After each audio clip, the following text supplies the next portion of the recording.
Hello there, very good evening to you. Welcome to Riyadh. Welcome to the King Abdulaziz Racecourse for our last week. It's amazing, isn't it? We've got to the final week of the season. It's meeting 99 tomorrow, and by this time on Saturday, of course, we'll be coming to the final throw of the dice. But there's some great racing to come between now and then, of course. Camillo Ospina is back. He was suspended last week. We've got championship titles to be decided, some a little bit closer perhaps than others, but all that will be resolved by the time we get to the last of 8 races on Saturday night. Rory Delaghi is with me once again. It's been beautiful weather-wise here in Riyadh, Rory, over the last few days, and hopefully the racing is going to be just as hot over the course of the next 3 days. There's plenty of runners today, a lot to work through, despite just the 8 race card, and some very good action Friday and Saturday, which is one way of saying that it's a pretty tough card for the maidens today. Yeah, let's have a look at those fields. As you say, dominated by maidens. There are a couple of opens, an Arabian Open to come at the end, and a local bred horse open, which will be the 5th race. We've also got the apprentice riders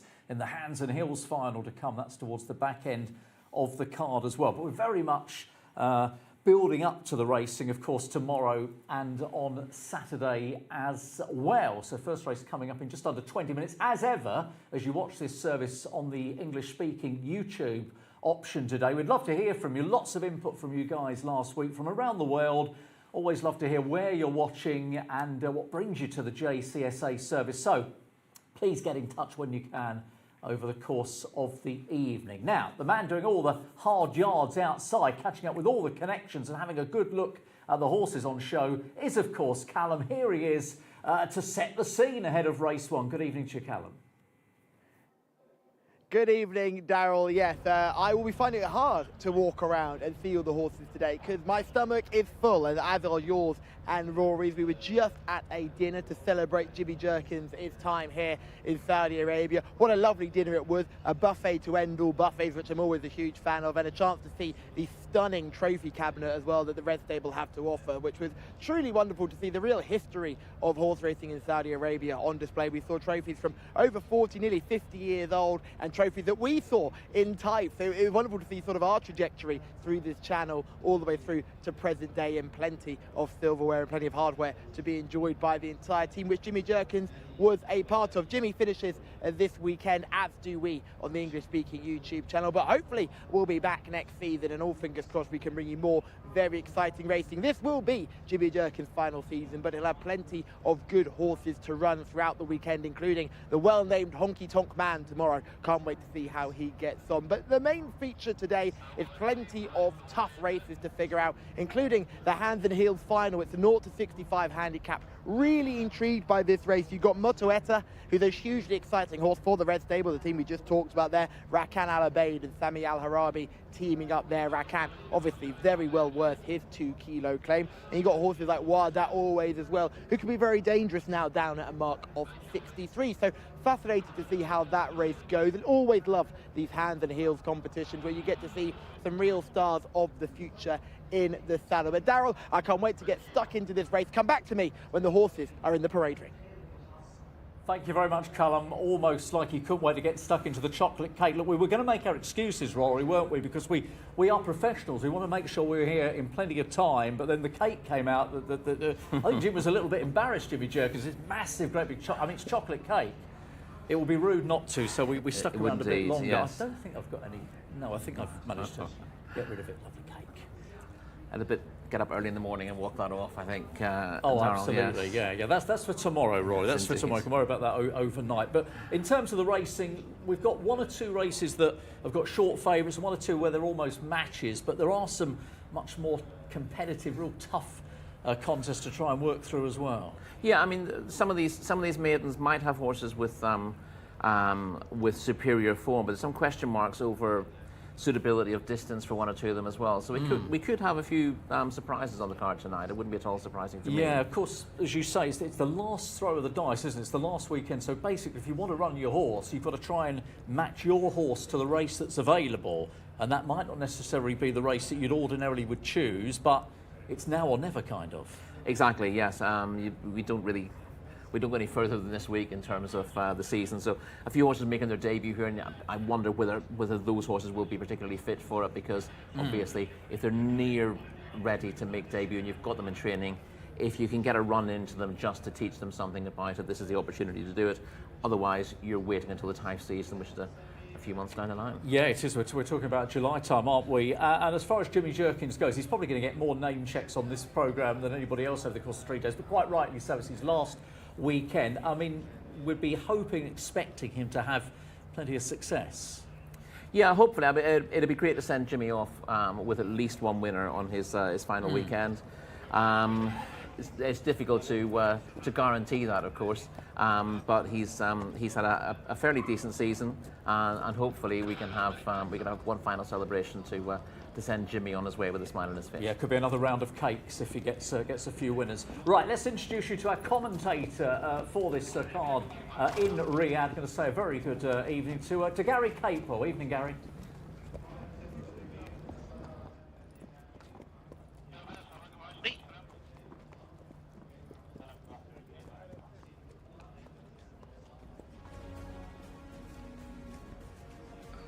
Tayyip, ridden by Fahad Al Faridi. Number 3, Al Najah, Mohammed Al Nassar. Number 4, Al Tay, Asid Al Rashani. 5, Bab Al Zaman, Naif Al Anazi. Number 6, a non-runner. 7 is Clovis, Camilla Waspina. 8, Fahoud, Tariq Al Mansour. 9, Give It Up, Adal Al Faridi. 10, Janzor, Abdullah Al Saidi. 11, Jilwan, Abdullah Al Hussein. 12 is Kabat, Bawas Wanas. 13, Night Moon, Abdullah Al-Afi. Number 14 is Lahab, Abdulaziz Al-Musa. 15 is Mount Fuji, Mohammed Saeed. 16, Mutamami, Mohammed Al-Habail. Number 17, Ocean Cruiser is out. 18, Sakar, Salman Al-Rashid. 19, The Line, is now Al-Faruz. 20, Steve Al-Widyan, Zaid Al-Jabari. 2 more. 21 is Manchu, Mohammed Al-Raham, and 22 is Mayodia, Abdullah Al-Qais. Let's go to Callum in the parade ring. Thank you very much, Gary. Let's have a look at these in the parade ring. Here's the 4. This is Altay. Intriguing horse. This one had plenty of starts. This is start number 8 in the career, but looks really well in the prelims. A nice upright type, shining up well in the coat, and certainly would make my shortlist. Looks really fit. Could run a big race today, but needs to turn that poor form around. Let's go back to the 7. This is the next one we're going to have a look at. This is Clovis, who bred by Judd Montclovis by Into Mischief. A really intriguing horse, got a nice little patch on the neck here. Camille Ospina riding today. Obviously, no white stable runners this week, so Camille will be looking for all outside rides.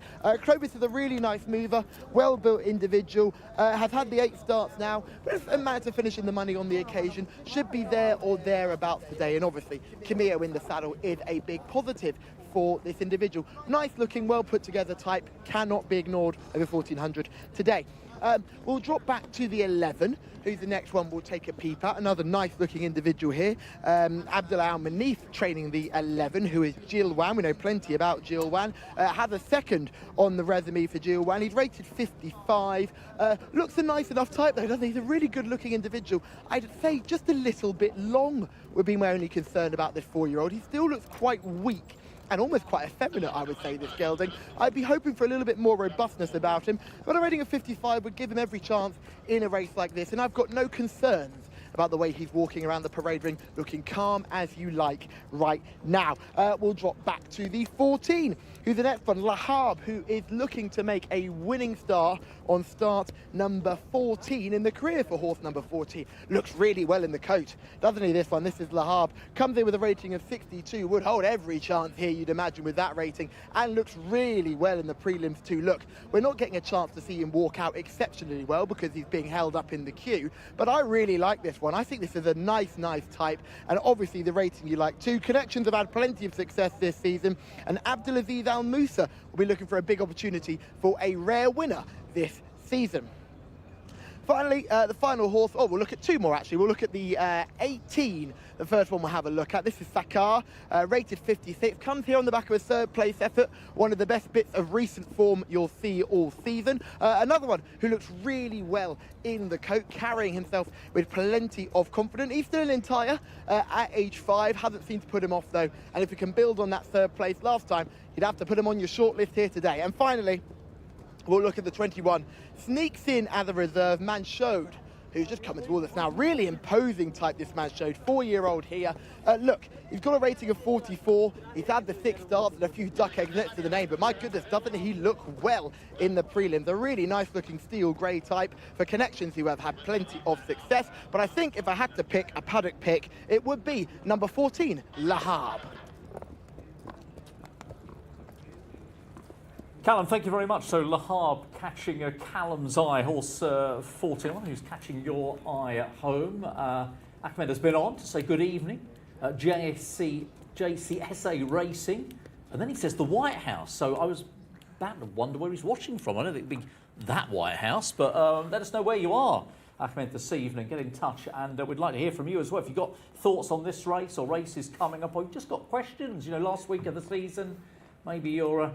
you know, you've got one or two things that you want to get off your chest, want answers to. We're trying to do our best to try and deal with that. Now, we lose, unfortunately, we lose the 6 and the 17. Yeah, and they were two of the most interesting horses in the race, the two horses that I liked. Yes, so much weaker now, it makes it an awful lot trickier. Well, if you indulge me for just a second here, Darrell, of course. We're asking who's tuning in tonight. I know there is one special person tuning in, and I want to send a message to him. That person is one Felix Delargy. You may recognise the surname. That's my son, who is 11 today. Happy birthday to He's Felix. looking forward to seeing his dad coming back from Riyadh at the weekend. But happy birthday, Felix, and I hope you can enjoy a bit of this coverage. And if you fancy any of these in the paddock, let us know. Have you taught him well in terms of analysing form?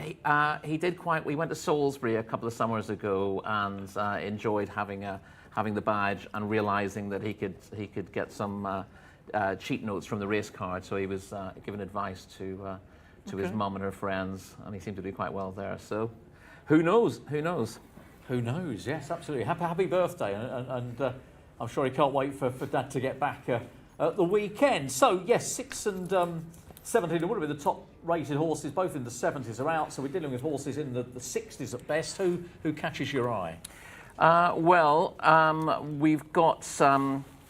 I'll tell you who my shortlist was with the non-runners out. 14, 10, 9 and 12. So I'll do those in order. Number 14 is Lahab, who's a 6-to-1 shot at the moment. He's had a fair bit of experience already, 13 runs without getting his head in front. He was a very good second to Cause of Destruction in a course and distance winners event in October. And he's shown flashes of similar form in varied events since. Was in front of Clovis, won 5th to Yaflan in a course and distance maiden last time out. And that gives him a chance. Obviously, again, when you get horses who've had 13 runs and haven't got their head in front, you get a little bit worried about them. But Lahab has got the best individual piece of form in this race. And if he puts his best foot forward, he should go close. Who do we have after that? We had number 10 is Janzor. He's a similar price, 11-2 in the market at the moment. Yet to better the form he showed in Ireland for Darren Bunyan. Hasn't had too many chances here, and was back to form in his latest start. Went second to Abu Zaid in a 1600-metre maiden here. Quite a lot of these were in behind that day. He should be thereabouts for all he lacks. He lacks scope. And I said he'd be vulnerable to an improver, but with the 2 non-runners, there aren't many with a positive profile in this race. So that's the top 3, or was that the 4th? Sorry, did you give us the 4th? No, I haven't yet. I'm just looking at Give It Up. Number 9 is in at 4-1. I might as well mention that while we're here. His favourite now. Unplaced on all 6 local starts and switched from Richard Spencer in the UK. Adel Al-Faredi is a very eye-catching booking for him. But to be honest, aside from the Jockey booking, I didn't think there were that many positives for Give It Up. I don't think he's run close to his mark on recent starts, so he does need to step up if he's going to win this. Yeah, I quite like him, partly because of the booking of Adele, partly because he's been running in Open Company, I think, most recently. But the fascinating thing about this is your 4 selections are the top of the market. I'll just quickly give you the top of the market. So Give It Up 9, international market 4-1. Janzor the 10 is 11-2. Kabat the 12 is on 6-1, and 14 Le Havre has actually been shortening now because you liked it and Callum liked that horse as well. So that's gone 6s into 5s.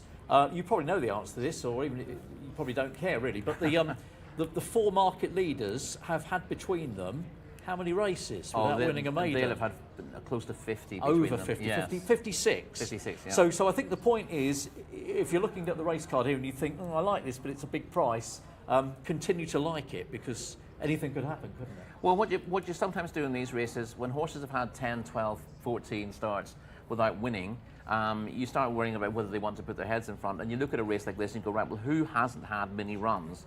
And you stop looking at the form and just wonder who's the least exposed. What about this expensive newcomer that you were telling me that's about? the least exposed horse in the race, Mount Fuji, number 15. And if you read this horse's pedigree, you get quite excited. He's by Quality Road, who Jimmy Jerkins, of course, trained to win the Fountain of Youth Stakes back in the day. Out of a mare called Tara's Tango, who was also a Grade 1 winner in the States. She won a Grade 1, I think, at Del Mar back in the day.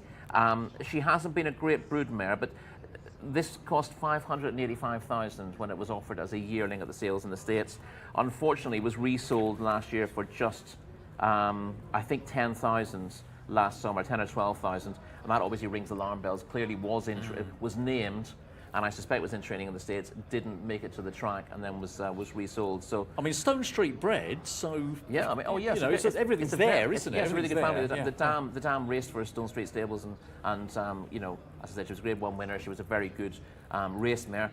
She hasn't developed into a great brood mare, it has to be said, but that's still the best pedigree in the race by quite some way. So if you're looking for an absolute flyer here, Mount Fuji, again, I've been interested to hear from Callum what he made of him coming out of the parade ring, because he's a 4-year-old who was, you know, they would have expected him to be racing last year, even the year before, so he's probably been very backward. He may have had a physical, he's almost certain to have had a physical issue to have gone through the sales so cheaply. Sometimes horses who are that cheap are just really big and hard to train, and of course, they just don't blossom at a young age, so they end up going through the ring. We've seen quite a lot of horses who've ended up winning bumpers, who've been cast-offs from the big yards in the UK. So it doesn't stop with it being good. You've maybe just got to have a different approach and a lot of patience with them. 33 to 1. I mean, anyone who fancies just having a little tickle for the, you know, the sheer want of it, Mount Fuji is a big enough price to be able to do that. Right, they're gathering down at the start. I suppose we need to talk selections, don't we? So, yeah, not a race I'm feeling very confident about, but I do like the booking of Adele Al Faradi, and I do like the fact that the 9's been running in better grade, so I'm going to go with Give It Up. I'm going to go with Le Havre. Obviously, you've got to have some reservations.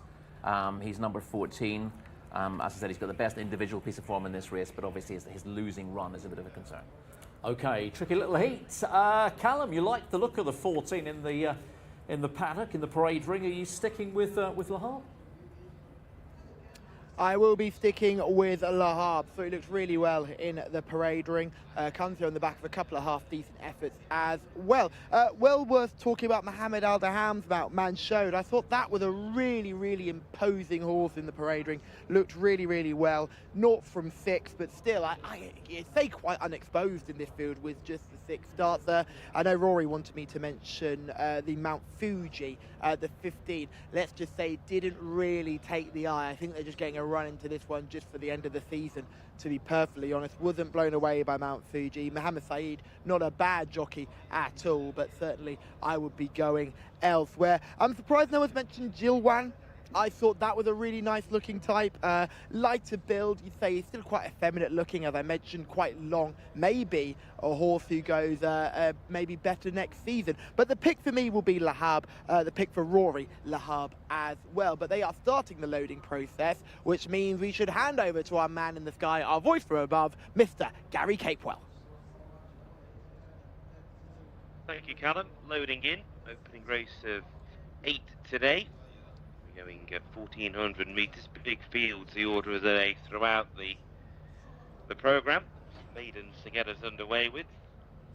That open preview race at the end of the card. Jilwan has just been a little bit edgy down at the start, but is still circling around at the back actually. He's due into stall 12. This is Lahab coming in. See Lahab and Altai, very similar colours. You'll notice the white half, well, braces almost like on the sleeves for Lahab. On the inside of Altai, it's different ownership, but they do look very similar colours. Lahab's also got a noseband on, which will help you for identification. Janzor coming forward. Jilwan also moving in. Out wide, Manshud, the reserve, who gets in, coming forward, and out the back is the line to complete the lineup. Jilwan has gone in. Jilwan is in now, so that will just leave the line 1,400 metres in front of them. The line, who's 0 from 8 in his career.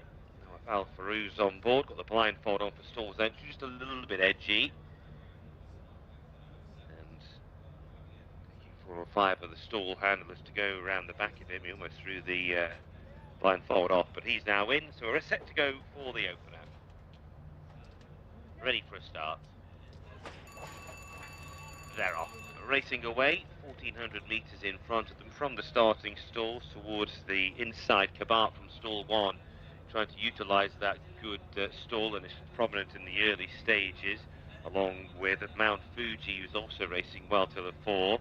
Out wide of those edging across is the line, who's probably just going to be the overall leader now on settling down. So it's the line in front, with Mutamani towards the inside in second place. Kabart is racing back in third. They're being followed on the run out of the back straight by Farhood, who's quite wide on the course. Wider still then to find Thibal Diwan as they begin to make the turn out of the back straight. It is the line who's shown good pace to lead here. Leads on the run out of the back ahead of Mutanami in second place. The front pair are a few lengths to the good over Janzor, who's racing back in third. Fourth on the outside for Farhood. Around the outside, trying to get involved along with Al Nazak, who's also quite wide on the course. Clovis, another one that's making headway, but the line has gone for home. Top of the straight, the line in front, inside the 400, being chased now down the centre of the track by Clovis. Out wide of those, Ajmal Tahayos beginning to run on as well. And towards the inside, Give It Up in a yellow jacket's also running on. The line getting tired, and Clovis strikes the front. Inside the final 200 metres, begins to pull away from the line in second. Give It Up on the inside, with right down the outside, Sakar running on late. But up to the line, it's Clovis in front, and Clovis has won. Got very close for second, with Mount Fuji one of the ones involved. Also Give It Up towards the inside, and Sakar down the outside, all involved for the minor money. But it is Clovis who has won the opener in the hands of Camillo Ospina. By stall 18 to win in a time of 1:27.71 seconds. Mount Fuji has finished in second place. Give It Up in third, and Sakar finishing in fourth place. 5 1/4 lengths the winning margin, with another neck back to the third. And Clovis in the end, a pretty comfortable winner. But nothing ever really got involved from the back. Mount Fuji has just nabbed second. Give It Up was noted making headway on the inside down the home straight. Just nabbed third ahead of Sakar in fourth. Lahab was never nearer next, and the line was next. Clovis has run the opener.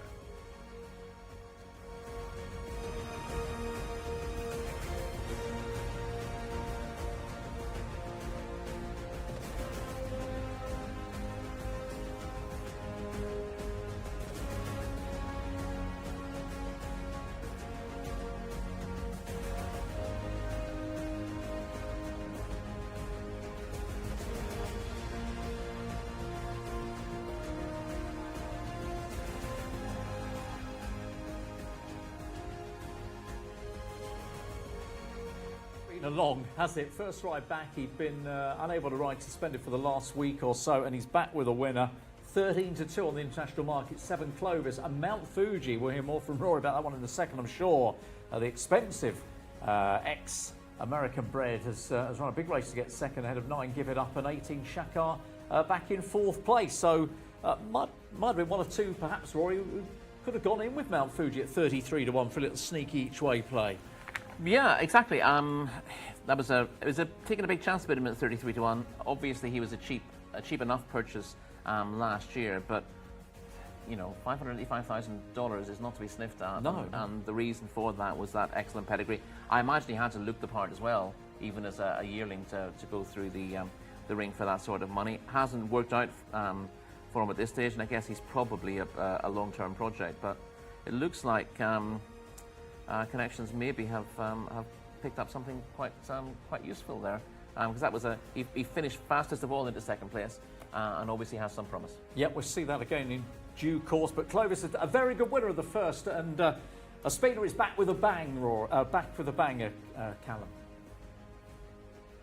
He is back from a ban and back with a bang. Camille Ospina guides Clovis to victory. Had to defy stall 18, but that was no problem. But the run of the second, Mount Fuji, well done, Rory Delagi. It's an ugly old thing. He's got a big old roach back on him. He's not particularly attractive at all, but to make even more positives about him, he was the hardest to pull up. He's run halfway around the track. He's only just come back into the vet assessment area, so he really has run a big race, and an exciting horse for connections. But take nothing away from this winner, Clovis, who has done this in good style. Has had a few opportunities now. No nice enough pedigree from Judgment into Mischief, and looked well enough in the prelims as well. A nice correct sort, and well done to all the connections involved with Clovis. Budden Al Sabai doing your training as well. A trainer who had plenty of success in Taif when we were first over there. Has had a bit of a quieter Riyadh, but certainly should never be ignored, and he'll be very happy with that. And it's great to see Camillo back in the winner's enclosure.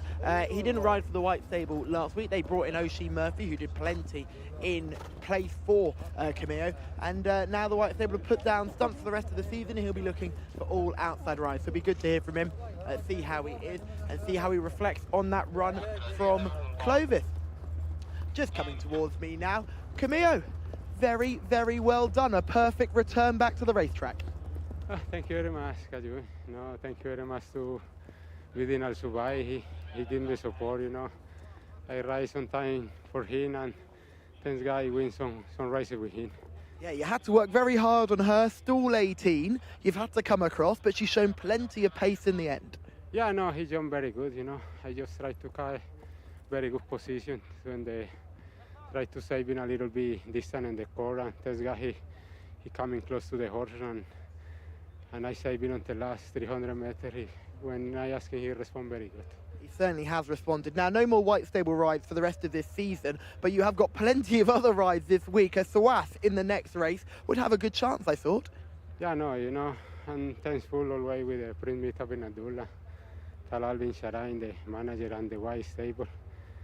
And you know, it's difficult for me when I don't ride a horse from my stable, but sometimes I catch some horses and I try to win some races, you know.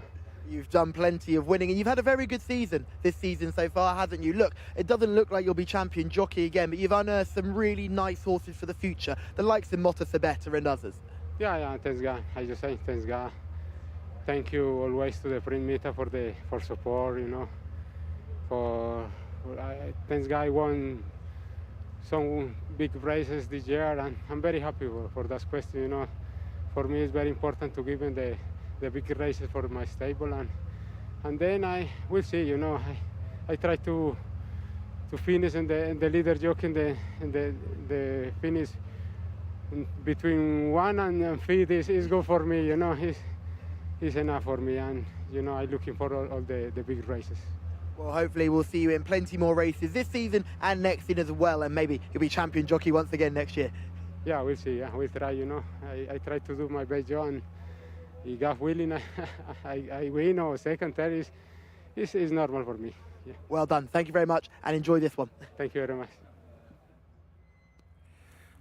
Yeah, lovely to get back with a winner first ride back. He's on the favourite in the next as well. He could be returning for another chat with Callum, who knows. But let's watch the finish again, because the winner goes clear, Rory, but there's lots going on in behind for the minor positions here. Yeah, they went pretty hard, and the horse that led into the straight weakened fairly tamely in the last 200 metres or so, and a few of those who were outpaced early have finished strongly, including the horse with the yellow sleeves and the dark cap, we see, who runs on into second. That is the aforementioned Mount Fuji.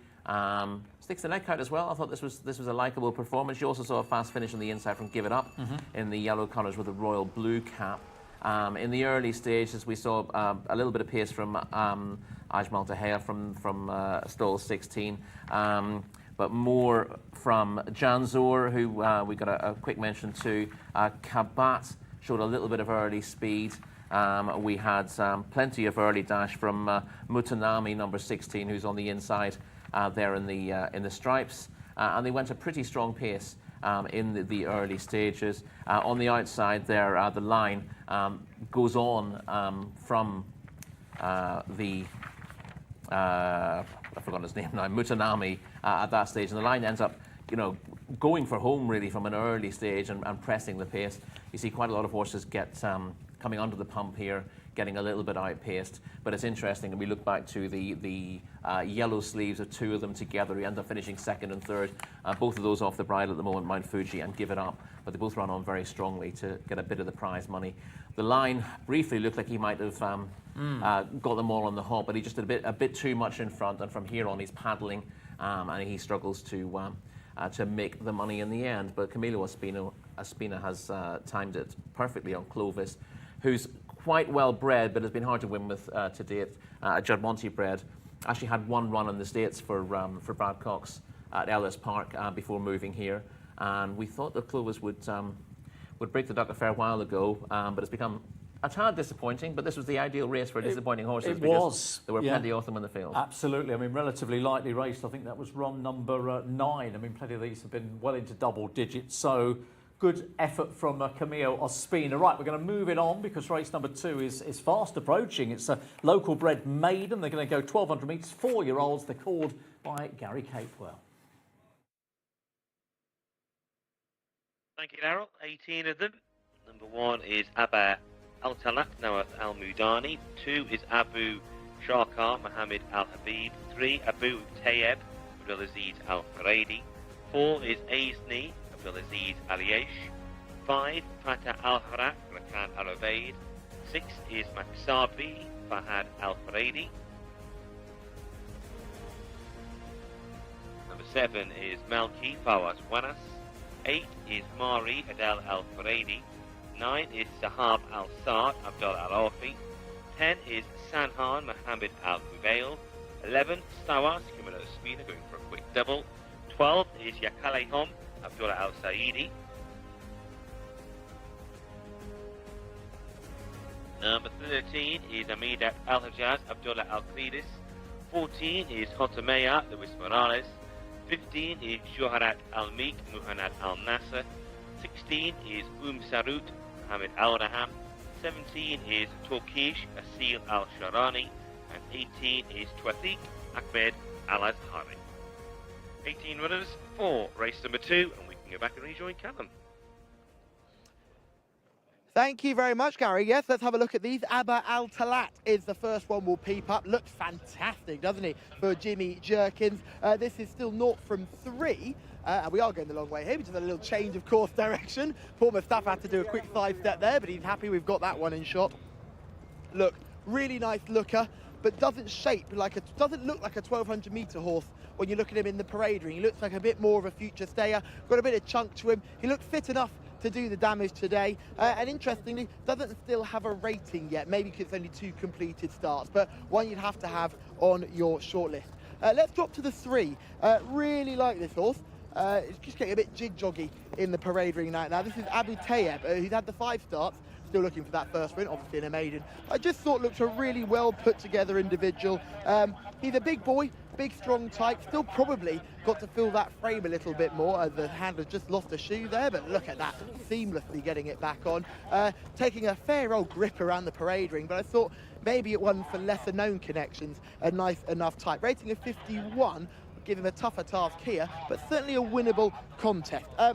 Let's drop our way back now, all the way to the 11. This is Sawas, is the next one we're going to have a look at. Now, Sawas represents Camilo Ospina in the saddle, who'll be looking for a quick fire double.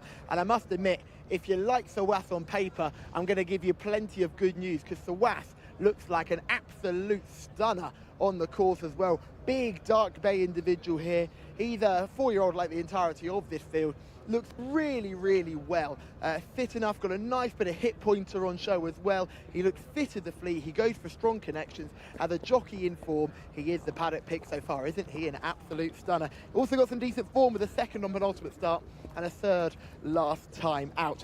Only one more to look at, and that will be the 15 Jawarat Al-Meek, who is just coming towards me now in the blue noseband. A horse who's also a bit jig-joggy in the parade ring, but I just saw another one who looked really, really well put together.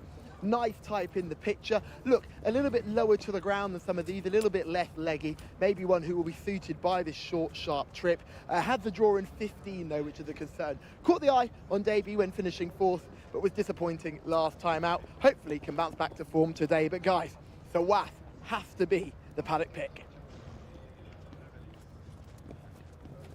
Yeah, Camille, they're looking for a double and gets the thumb of approval. Thumbs up from Callum there with Sawas, who I said was favoured. Isn't quite. It's 7-4 second in because number 8, Marie, is just the favoured horse at 13-8. That's going to be the mount of Adel Al-Faradi. So the two of the leading jockeys on the two market big guns here in front of Abba Atalat, number 1, who is at 15-2. And then we've got 8-1, number 10, who is Sanhan. Let's have a look at Sawas, though, Rory. This is a run back in early February. It was over the 1400. We're going 12 here today. Floods on in my mind here, but did come under a fair bit of pressure. Yeah, probably ran. She was second to a Tea Almanan in this contest, racing freely with the hood on. She's worn the hood in recent starts. And as you can see, from this point onwards, she's quite weak. She looks like she's going to be a clear second, but as the line looms, she begins to lose ground on the winner and gets run down by the third. So she doesn't leave herself an awful lot for the finish in her races. She needs to settle a little bit better to win here. But I thought she was overpriced in terms of the form that she's shown. And I think she's capable of better if she does relax a little bit more. And she might, if she gets loose in the lead, that will help her as well. I think she's more likely to relax with an easy lead. So I wouldn't be against her. I thought she had every chance here. Yeah, I think we see it the same way. 12-1, she's probably a little cheeky each way possibility. So regarding the top two in the market, obviously we've showed you Sawas. We haven't had a look at the horses just shading favourites. Number 8, Marie. How easy, in your opinion, is it to split the two? It's a really tricky one because I think the best horse in the race is Marie, who is the favourite. But Marie showed improved form when finishing 4th in a valuable race over 2,000 metres here in January, won by Yazd. Now that's a much better race than this. Yeah. That was the championship of the race courses, which means that Marie had been racing at one of the regional tracks. So that suggests that Marie was coming off a long break and then won. But obviously to qualify for that final, Marie had to have run elsewhere. So Marie would have been fit for that. We don't have those form figures. We don't know what distance it was. But Marie seemed to stay 2,000 metres pretty well there. If he's as effective at this trip, he wins. But it's a big question mark. If you stay 2,000 metres well, and Marie was going on at the finish there, are you going to be effective at 1,200? It's a big worry. It is a concern, isn't it? And again, it's to go back to what we were saying at the start of the evening, which is that in the last week of the season, 24 races left. You've got to find what you can, and it wouldn't be the optimum distance. As far as Adel is concerned, it looks like he's got kind of one hand at least on the Jockeys Championship. It's very hard to see Mohammed picking him off. I think he was about 7 or 8 behind. I think it's virtually impossible. We do, and of course we always say, well, with these 12 race cards, it's always possible. And of course, we only have 8 race cards now, in a couple of days after this, so it'll be a big surprise. And again, this is not the ideal week for Mohammed Al Dahani. We expect that Thamar Al Dahani will be laying horses on for him in maiden races and winners of 1, whatever it happens to be. At the end of the season, it's not such easy pickings, and most of Thamar Al Dahani horses have peaked already in the season. So the ones he has at the moment are the ones who haven't broken their duck yet, who are maybe next season's horse are getting a bit of experience now. So I think it'll be hard for Mohammed, even though he might nick a couple of winners in the day. Yeah, it looks like it's pretty much done and dusted. There is Sawas as he makes his way down to the start. So in terms of his claims, you mentioned on the VT that either or of the 2 last runs would have been good to look at because he's been fairly consistent. Obviously, Camille's come straight back with a winner. His confidence to be high, looking for that quick fire double. Yeah, and he must have a decent chance of getting it. As I say, he's probably got more natural speed than his main market rival. The top one's an interesting one, but Yeah. a little bit hard to get a handle on. The form book says pulled up on debut. That's because that's pulled up basically means did not finish. But he actually unseated his rider out of the stalls. He sort of dived left when the stalls opened. Showed speed to get there, but went to his left and dumped his jockey. Since then, again, he's shown speed in his next two starts, but he hasn't produced an awful lot really, despite the fact that you thought he was sharp enough on debut to have broken on terms, and he's looked okay pre-race, and he's run respectably in finishing 6th, but neither of those runs is worth more than a mark of 50, and he needs to improve. He looks like he will improve at some point, but it's difficult to know whether it's going to be at this trip or whether it's going to be this season. So he is priced as the 3rd favourite, but that presumably is down to the fact that he runs for the Red Stable, and that's factored into the market. He does. I mean, he was quite well fancied on debut, and indeed second time up as well. So the market thinks he should be doing better. He's not. He hasn't run terribly, but again, it's difficult. He doesn't have an official rating, but it would be difficult to give a rating higher than 50 odd on him. In fairness, running to a mark in the 50s is probably going to be good enough to hit the frame in this race anyway. But you do get the impression with him that when it clicks with him, he should be a better horse. He just hasn't quite shown it to date. It looks like it's down to the top 2 in terms of the market domination. You have first pick, and I'll take on the presumption you take one of those. I'll take the one you don't. Okay. As I said, I thought Twathic was a little bit. If I was looking for a bit of each way value, we'd go there. But it's just 1 point for a winner, so you tend to ignore the 12 to 1 shots. He should be 7 to 1. I am going to go with Sawas. Okay, well in that Number case, 11. I would go with number 8, Murray. I was struggling to decide which way. I mean, I take on board what you say, stamina. Maybe the sharpness of 1200 won't be in favour necessarily of the 8, but I think there's cases for each of them. So between us, Callum, we've got the 2 market leaders covered. Are you taking one or other, or something completely different? I'm going to take Sawas team. I just thought it looked really well in the prelims and couldn't quite look aside. Just got a vet running across there, so just make sure everyone is okay. We've got plenty of vets situated around the course here. The 1200 metre start, a little bit special because we don't have vets halfway, and all the other distances we have vets coming along at the halfway point, but on the 1200 metre start we don't, obviously just because of the shorter trip. A team of vets at the start and a team of vets at the finish, which do such a magnificent job here at King Abdulaziz Racecourse. I'm sure those who have been watching us all the way throughout the season will have seen just so few equine incidents on the course here compared to the amount of runners that are on display, which is just such a great thing for everyone involved in the racing. Just a couple of paddock notes. The 4, just going forward now, Avni was getting very worked up in the prelims. Yes, there was a reason why the vets were running over the track. I have my suspicion. We have one being trotted up, Dark Bay, can't see, but we know Sawas was a Dark Bay, which is concerning. We wait. It is Sawas, isn't it? That is a big concern for connections and those who like the 11, such as myself. Looks very, very pretty in that shot though, doesn't old Sawas there, the 4-year-old. Now he'll be behind the vet tape, which suggests that they'll be having a second look at him. Look, if he does go, he'll be my pick. But they are loading nice and quickly here. Gary Capewell, it's all yours. Thank you, Callum. Yeah, we're waiting for the news with Sawas, who's obviously away from the others still. Most of the others, well, about half of the others have gone in now. Sawas at the moment is behind that tape. Spina has got off, so yeah, the 11 horse Sawas has been withdrawn on veterinary advice, so we're going to go without horse number 11 Sawas here, which the Mari on the international market has a bit of a penalty kick here. That pair dominated the international market, so just confirm horse number 11 Sawas as a non-runner. Leaves with a field of 17. Fatah Al-Harak coming forward. We're waiting for Twathiq and Abba Al-Talad for the Jimmy Jerkins yard van to come forward along with Mari. They will complete the line. Mari just a little bit on his toes. With Alpha 80 on board, you into stall 2.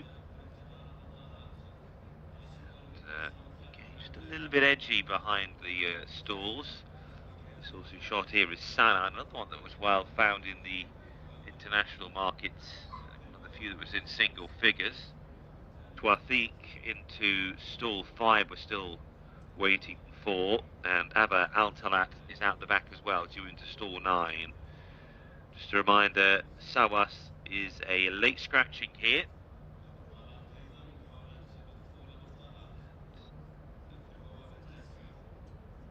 Just waiting for Abba Altalat. Twathik just went into stall 5. Abba Altalat into stall 9 with Noah Al-Mudiani on board. So we'll be set to go, race 2. 1,200 metres in front of them without number 11 Sawas. We've drawn on veterinary advice, ready to go, and they're off. Racing away from the starting stalls towards the centre. Abba Altalat was pretty quickly into stride by contrast. Aisley from stall 1 playing catch up in the early stages, but Abba Altalat showing good early pace, got over to the inside running rail. Lead at the end of the first 200 metres with Twathik giving chase in second. Mari getting a nice run through the noseband down on the rail. In a disputed third with Tata Al-Harat towards that one's outside. And wider out on the course is Sanan as they begin to make the run out of the back straight. It's Abba Altalat in front, leads by just over a length, ahead of Twathik in second. To the inside running rail in, and third is Amari as they begin to make the turn into the home straight. They're being followed by Sahab Al-Sahad towards the outside of the course. Amida Al-Hijat is another one that's making a bit of headway down the outside, but Abba Altalat's giving them something to catch. Just over 200 metres left to go. Abba Altalat still clear by 4 or 5 lengths, and they're really going to have to go some to reel in this leader. Mari running on to dispute second now towards the inside, but Abba Altalat is away and gone. Showed good early pace. It is going to get off the mark here at the 4th attempt. It is going to win very easily indeed. Mari in a photo for second with down the outside Sahab Al-Sahad, and also running on from the back of the field was Sanhar. They're involved for the places, but it's places at best. That was a one-horse race. Abba Altalat showed good early speed from the starting stalls, got over to the inside running rail in the hands of Nawaf Al-Mudiani, and has run out to 8 1/4 length winner over horse number 9, Sahab Al-Saad, who gets the verdict for second, just ahead of Mari in third, and Sanan, who was never sighted really, could never get involved, has put in some good leg work though to finish 4th, and they were on from the remainder, 8 1/4 lengths and a neck.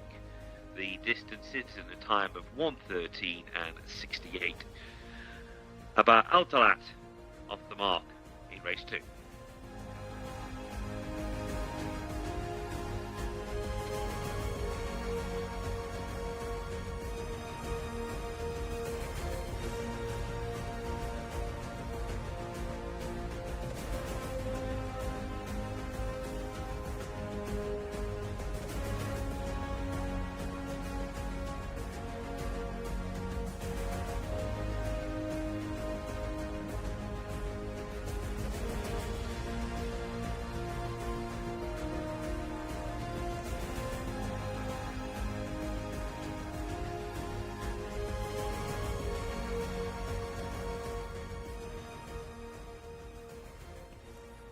Well, here's confirmation of that result then. Abba Altalat quickly made the race his own. He's won decisively, you can see there, from number 9, Sahab Al-Saad, who got second place, and it was close for third. It was 8 Mari eventually getting third, and 10 Sahan fourth. In fact, the 3 minor positions were all pretty tight. 1, 9, 8, 10. Let's talk about the winner here, and I suppose Jimmy Jerkins has proved you can have your cake and eat it. On the back of his birthday celebration, celebrations.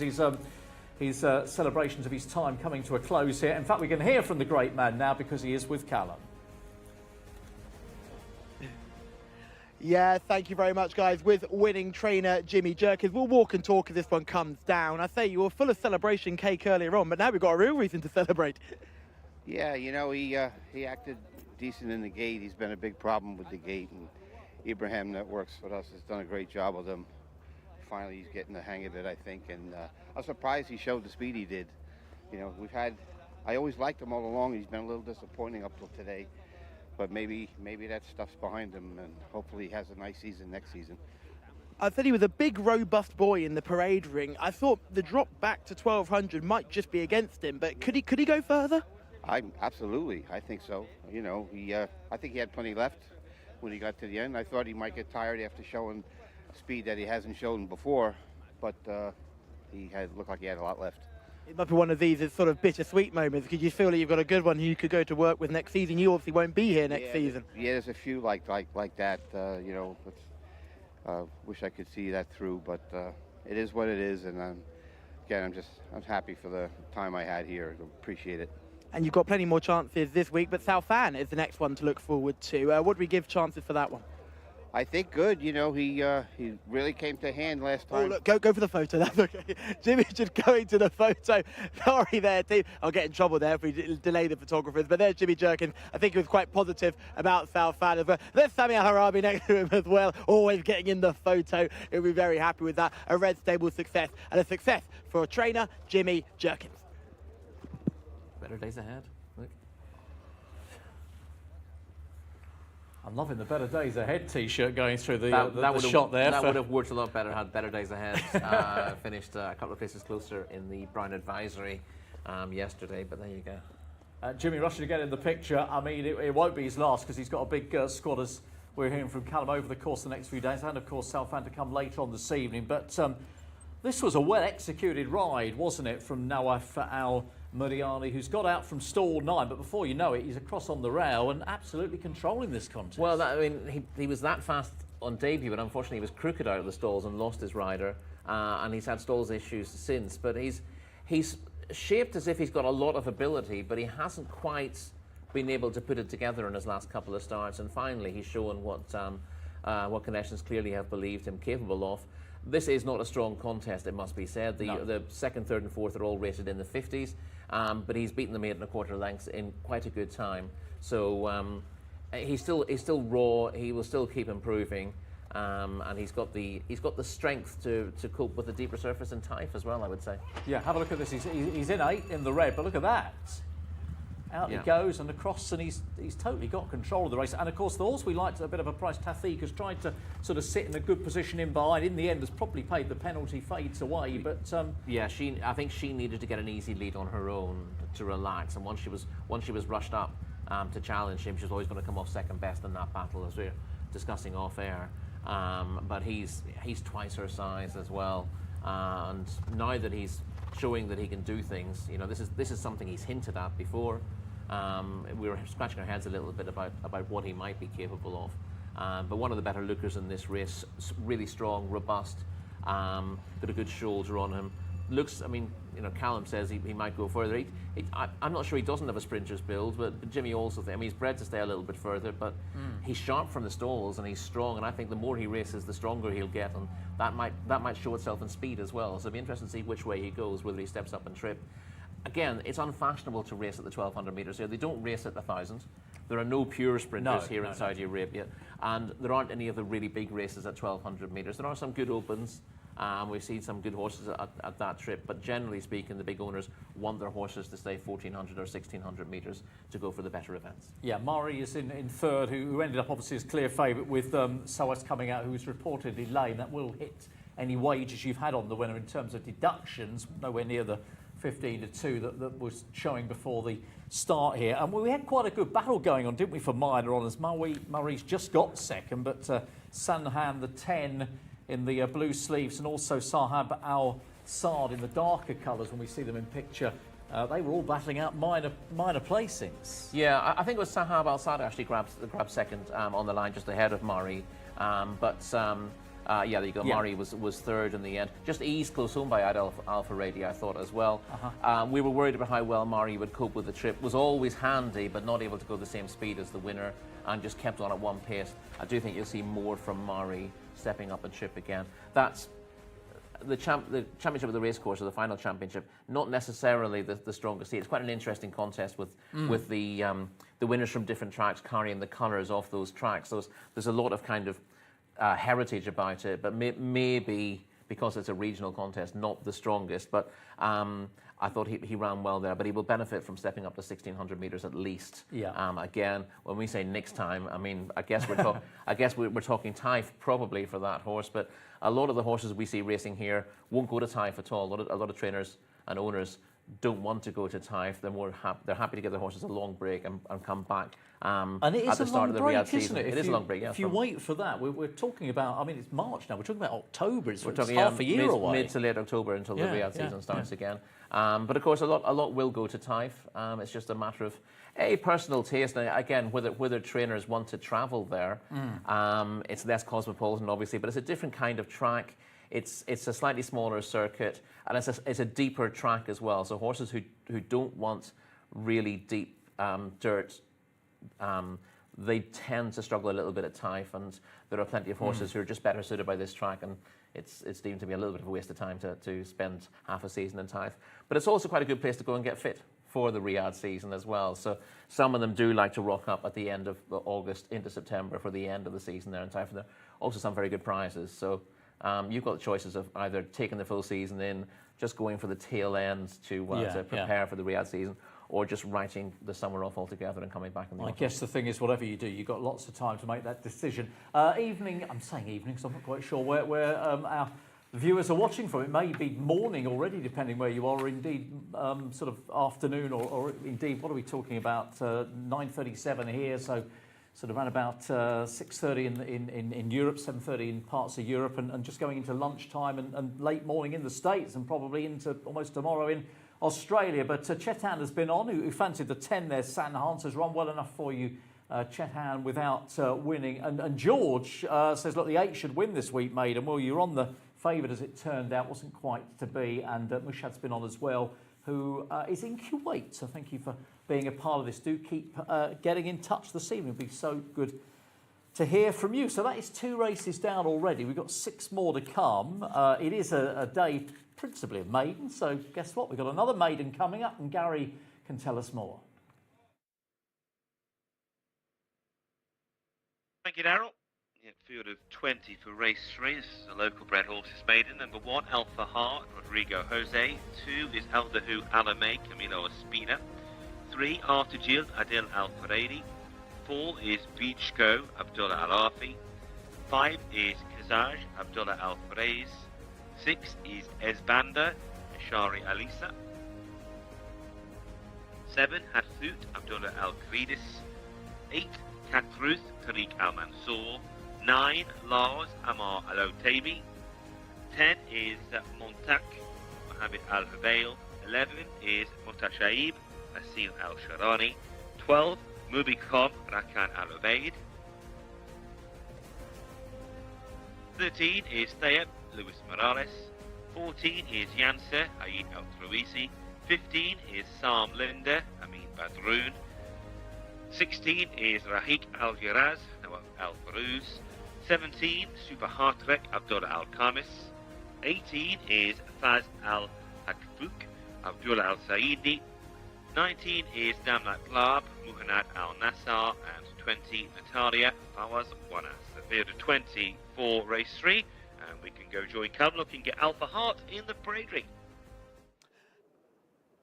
Thank you, Gary. Yes, Alpha Heart in the parade ring. Looking really well, looking really fit, well muscled, a nice enough walk. Quite a long type. You could fit a small family on the back of Alpha Heart, but plenty to like about this one. Look, Jose Rodriguez in the saddle and has shown very little in 3 starts so far, but we'll be looking to build on the experience, and that mark of 35 is probably a bit mean. I imagine this horse is better than 35 and is always dangerous with these experienced runners in these local bred maidens. Let's drop back to the 3. This is a really big raw type.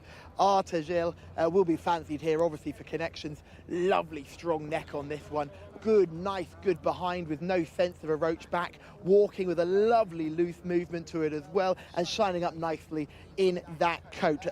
Go for Sami Al-Harabi, who we saw getting involved in the photos of the last Red Stable winner. They'll be hoping for another one as they look to push to win the Owners' Championship, and this one certainly would make the shortlist. A little bit disappointing on second start, having finished third on debut, but no doubt could easily bounce back to form today.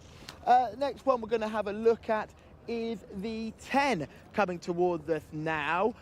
Yeah, we'll leave the 4, we'll go straight to the 10. Had a thought about looking at the 4, who looks well turned out, but we'll go to the 10. Had to think about which one that was for a second, but the 10 comes towards us now. Nice leggy type, very much in the similar mould to Sawas we saw in the last race. This is Montake, who just comes towards us now. Lovely head on Montake, got a real Montjou frame, this one by First Defence. Really gorgeous type. The more you look at Montake, the more you like. Got the cheek pieces on, clearly not the easiest. Has had the 3 starts, looking to make it 4th time lucky. Well put together type. And you've got Mohammed Al-Hubail in the saddle, who's really making a connection with Abdulaziz Al-Matib, as well as a trainer-jockey partnership. Just getting a little bit warm here between the hindquarters, but aside from that, you'd be pretty happy if you like the 10. And finally, we're going to look at the paddock pick for me, and it's the debutant. It's the 19 Namlat Lab is the one that I'm going to pick. It's the mount of Mohammed Al Nasser, 2 kilo claimer that we know a little bit about, so that's not too much of a negative. A guy who certainly has had a few rides around here. This is it here, just coming past me now. Just a really, really nice type here. Mohammed, talented rider in his own right. He's very happy to get the announcement there. It's good to see him back in the saddle. And I just thought this horse looked like a really robust, strong-shouldered type who certainly didn't look like your typical debutant. Fit to the flea and a really nice walker. And that is the pick for me.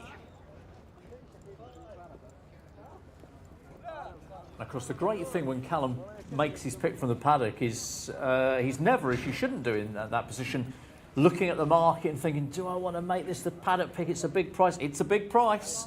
Namiat Lab at around 16 to 1, horse number 19 on the card. The favourite, by the way, is Arthur Gill, the 3 at 15 to 8 under Adel Al Faradi, heading the betting in front of number 11, Motash Heeb, who we'll have a look at in a moment. That is the second choice at 9 to 4, and then it is 5 to 1 bar those. So runners in the paddock at the moment. Ahead of race 3.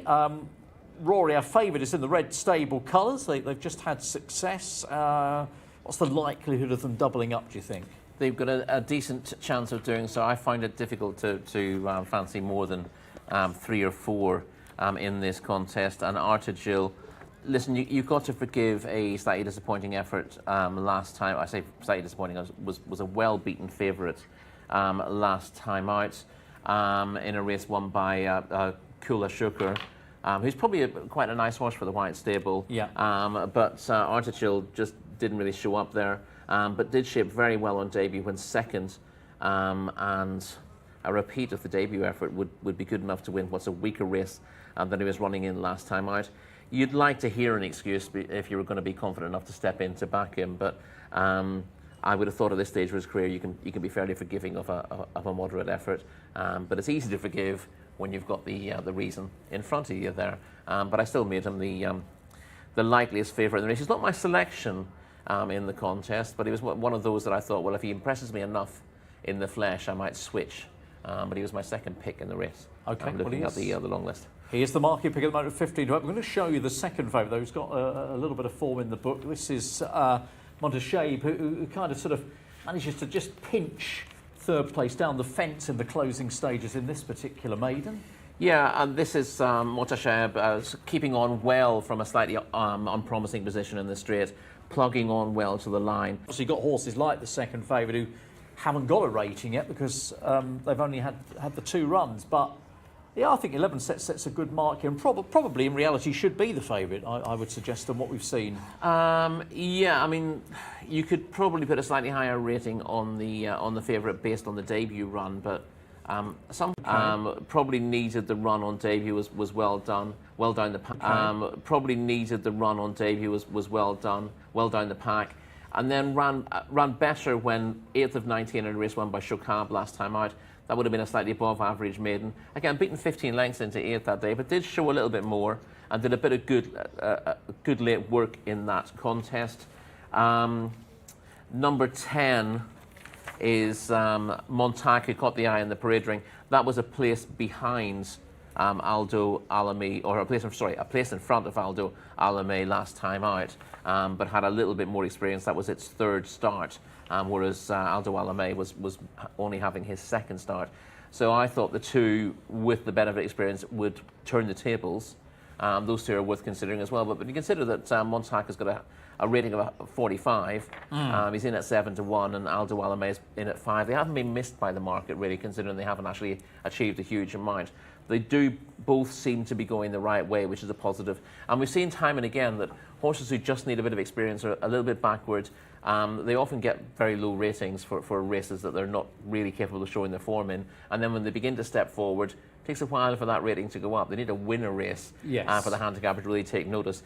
If they finish 3rd or 4th in a maiden, they tend to go up 3 or 4 pounds, and actually they've probably improved 20 pounds to get that position in the first place. So I can see both of those improving again.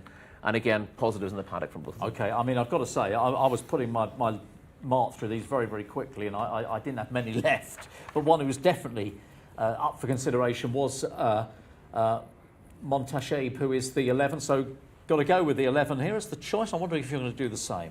Yeah, I'm going to do the same. I'm slightly worried about the fact that he might just be a little bit paceless in the race, even stepping up and trip. But I think he's got the best form here, and Montasheb is the pick for me. Okay, so 2 votes for 11, and Callum? I'm swinging for the fences team. 19, the pick for me. Best looking out of all of these. Makes debut. Got a very, very good apprentice on board who takes off 2 kilos, which we love to see. And I can't believe no one's going to go with Artajil. I thought it looked really well in the prelims. Big chunky thought, was only just tipped out by the 19, who'll be the pick. Some of the others worth mentioning. The 6th, Ez Bandar, big negative in the paddock, got very warm, quite sweaty, quite jig-joggy. Also a Jadid Al-Dasari on board, who claims a whopping 4 kilos, so he's basically running loose.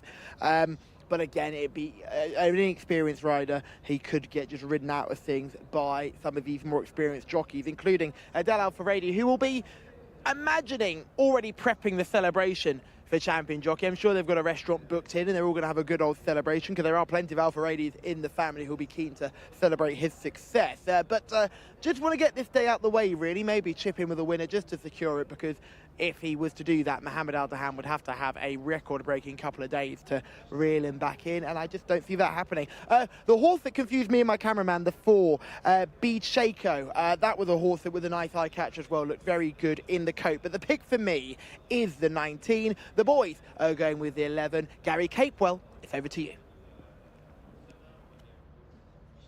Thank you, Callum. Runners loading forward. There is Rory and Daryl's pick.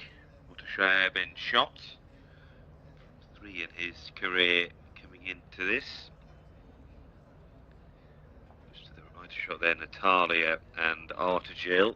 Natalia, one of the debutantes in the lineup. There are 4 debutantes in total. Callum quite taken with Namlat Lab, horse number 19. He's one of the ones out the back actually at the moment.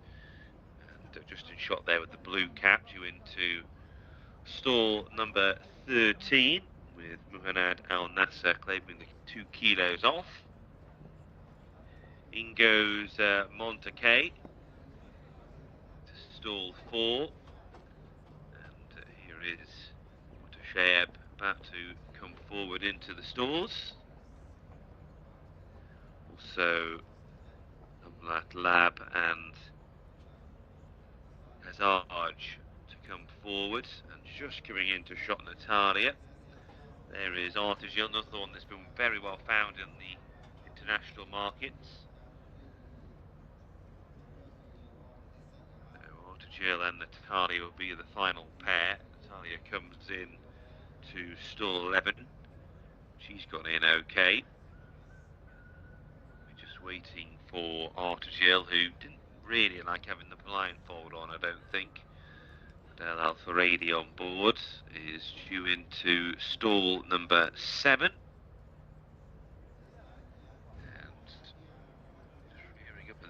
again.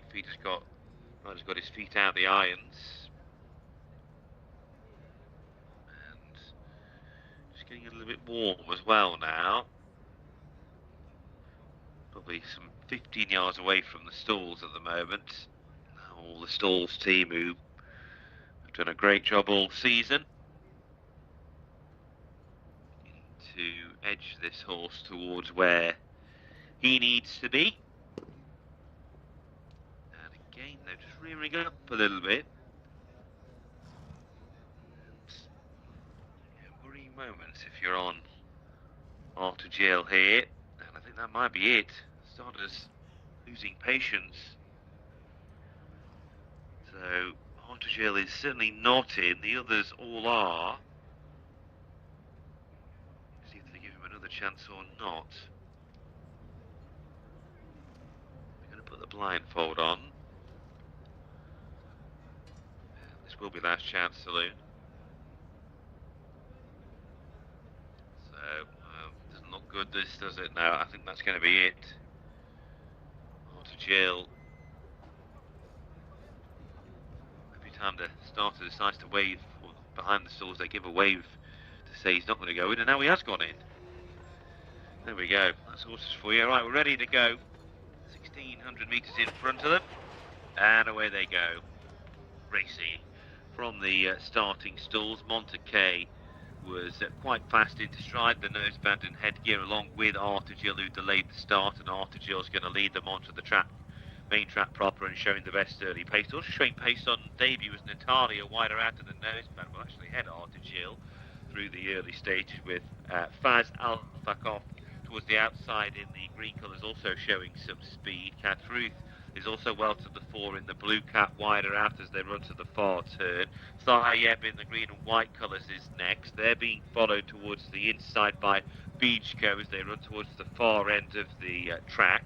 And coming through to lead now, it is Catruth. Catruth in front then, heading out of the back straight. Goes on by just over a length. Ahead of Thayeb in second, and they're being followed in third by Arthur Gill towards the inside. Small break there to find Beachco, who's racing back in fourth. And Mutasher beginning to make headway now, where yellow sleeves, white cap towards the outside as they make the turn for home. On the spin in, Catruth in front with Thayeb to the outside in second, but Mutasher is closing very quickly now, 3 deep and travelling strongly, and begins to make a strong-looking challenge. Monte towards the inside is next. They're being followed by Rahik Al-Jaraz, but as they come down to the final 200 metres, Mutasher has struck the front. Goes on by a couple of lengths, chased now by Monte into second place, who is running on with a red cap towards the inside. From the back, Aldu Al-Arme is also running on, but it's Mutasher in front, leads the line as they go close home. Mutasher is going to fall in, just as enough. Aldu Al-Arme in a photo for second with Monte, and then Kazaj faring best of the rest in fourth. Well, he took up the running, making the turn to the final couple of 100 metres. Rory and Darrell's pick in the end. 400 metres from home, you'd say he was going to win comfortably. In the end, he's only won by a length. Monte has just held second, ahead of Aldu Alame in third. And they came nicely clear of Kazaj in fourth, in the time of 1:43.43, a length and ahead. The winning margins, a winning selection for Rory and Darrell, and Mutasher is off the mark at the fourth attempt in race 3.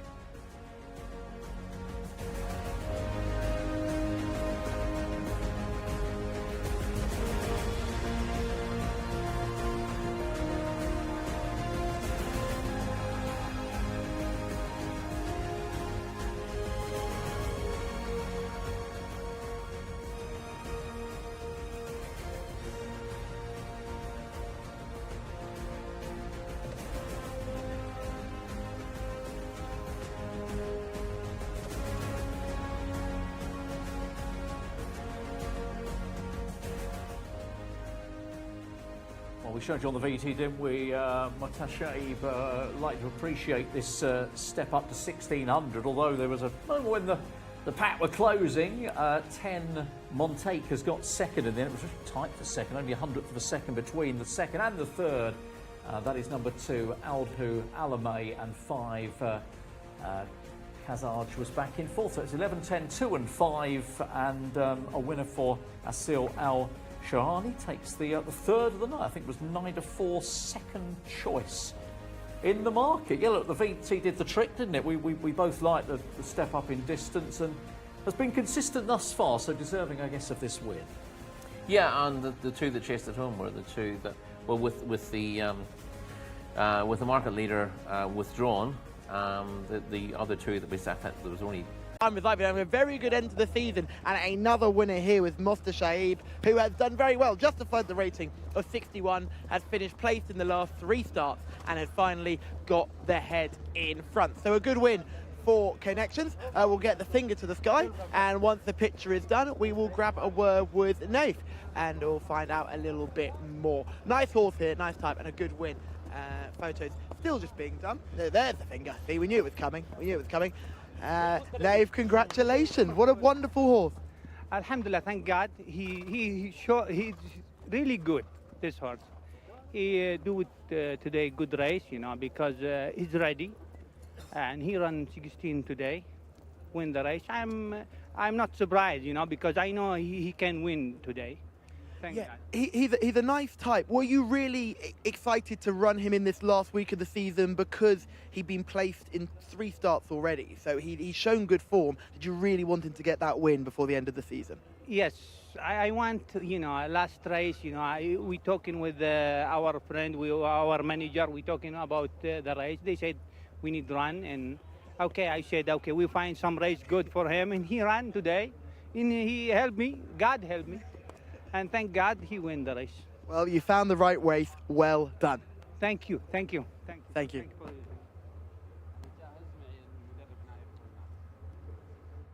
Well, let's have a look at them turning in here, and we fully expected the extra 200 metres to be in the favour of Monteshabe, who's come through there in the yellow colours to take this, although, there were 1 or 2 trying to make the race a good finish in behind. Yes, it looked like he was going to win pretty easily when he hit the front, but he does. This is his first try at the 1600 metres, and he did get a little bit tired late in the day. The second and third were strong finishes on their previous start as well. I mean, they were beaten a fair way in a better race than this, but both showed promise and suggested they come forward for that. So that's kind of what we were expecting. But he's held on in the end. He was all out to do so, but he travelled through the race like the best horse. Yeah, just watching the replay again, and you can see there from the start. Did Altitude go? He did go, didn't he? In the end, had he gone to the front there? Or, Oh, I'm sorry. I think he did actually. In the I end. was assuming. I made an assumption. I put a line through him before the race. I thought he'd been waved away before he'd get another go. So, yeah, that's him. He's fallen back on into the inside, but he was in no mood to race. I mean, I think sometimes the horse tells you he absolutely doesn't want to win. He reared up about 20 times and didn't want to go, and I think that's enough of a sign that you don't want to be giving them a chance. But our winner's in about 8th place there. Just moving through them, looking for gaps and travelling well enough now. His jockey has to ride his luck a little bit here to come through gaps, but when he does get into the clear, he's pretty strong from this point. He's committed as well, and he's arguably committed a little bit too far from home, and you can see why he has, because the first and second have got about 4 to 5 lengths on him, and he wants to get out after them. But he ends up catching them a little bit quicker than you might have anticipated. The first and second shoot their bolts fairly quickly. He now gets to the front with 250 metres to go. The race is his, but he's made a big effort to get there. And when you make that kind of effort as early as he did in the race, you just struggle to maintain it all the way through. I think he was value for winning a little bit further because of when he made his effort. The second and third have had a target to aim at, and they've run on strongly. But he does find a little bit extra in the finish.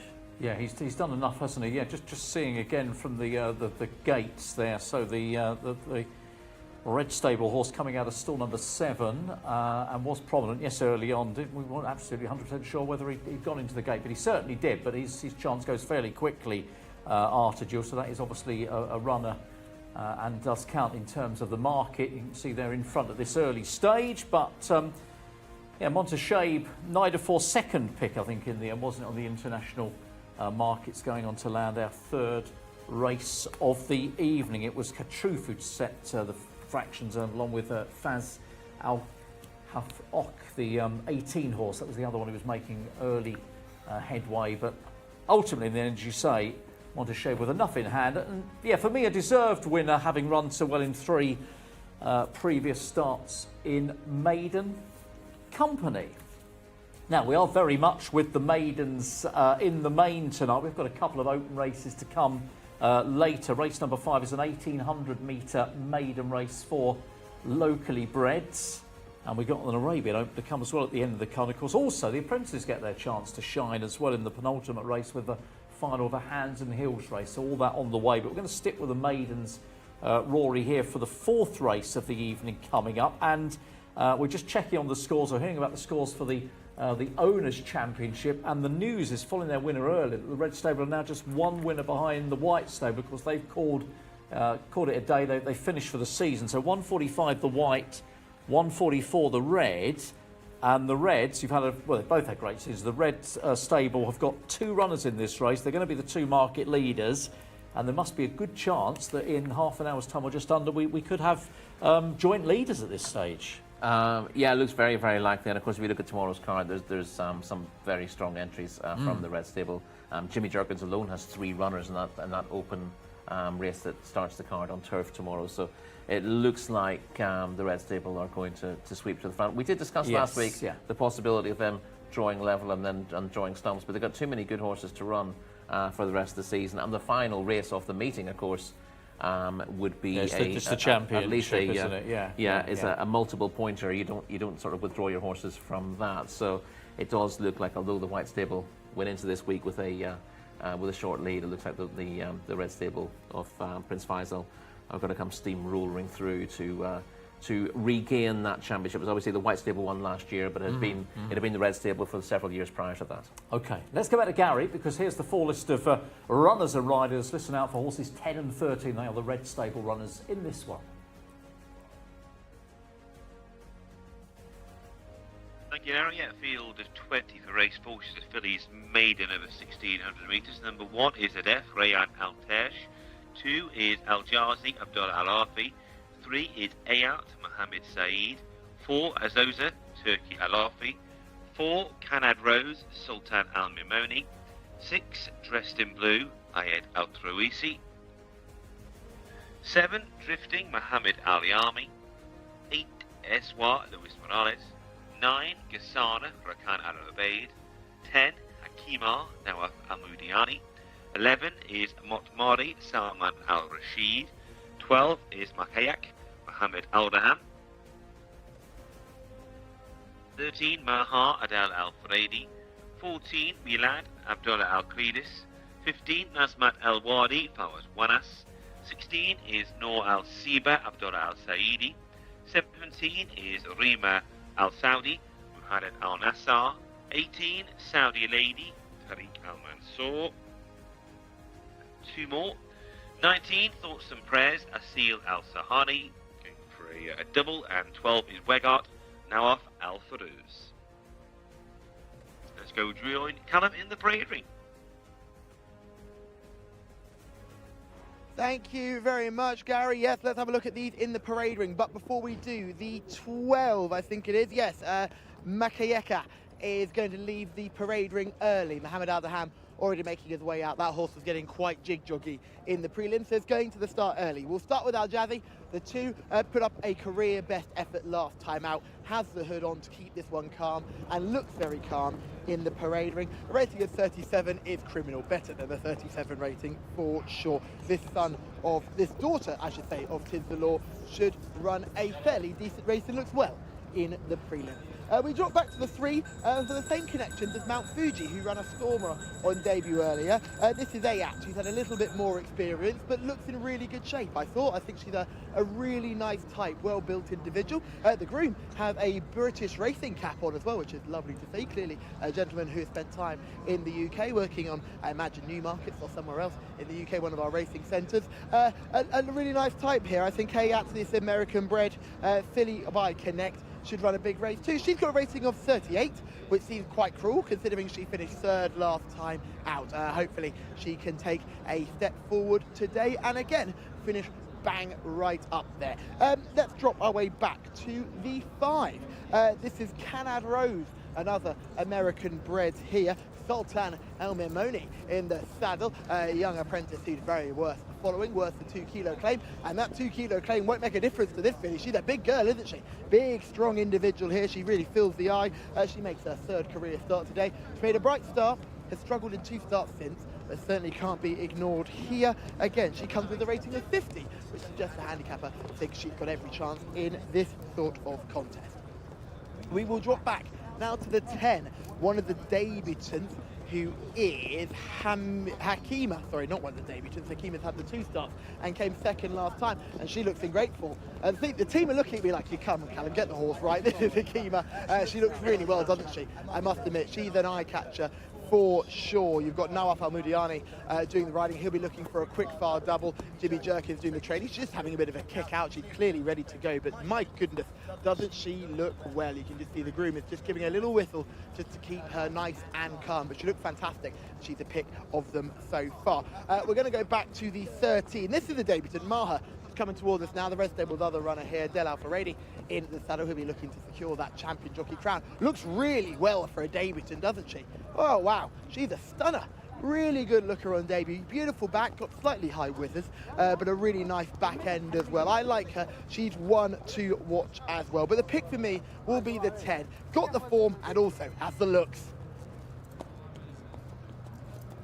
Yeah, that is Akima, who is currently trading as favourite at 3 to 1. Of course, the Red Stable, as I say, I've got the 2 at the top of the market. They've got the 13 Maha as well at 7 to 2. And then we are looking at 7 to 1, I think it is, Bar now with number 11, Mark Marie. But we've got a really good piece of form to show you, Rory, that features Hakima, the 10, who's finishing 2nd, Ayats in the race, and also Al Jazi, they're 2nd, 3rd and 4th, so what can we take away from this? Yeah, Hakima makes most of the running and is no match then for the winner, who is something quite smart, Leave the Girl Go.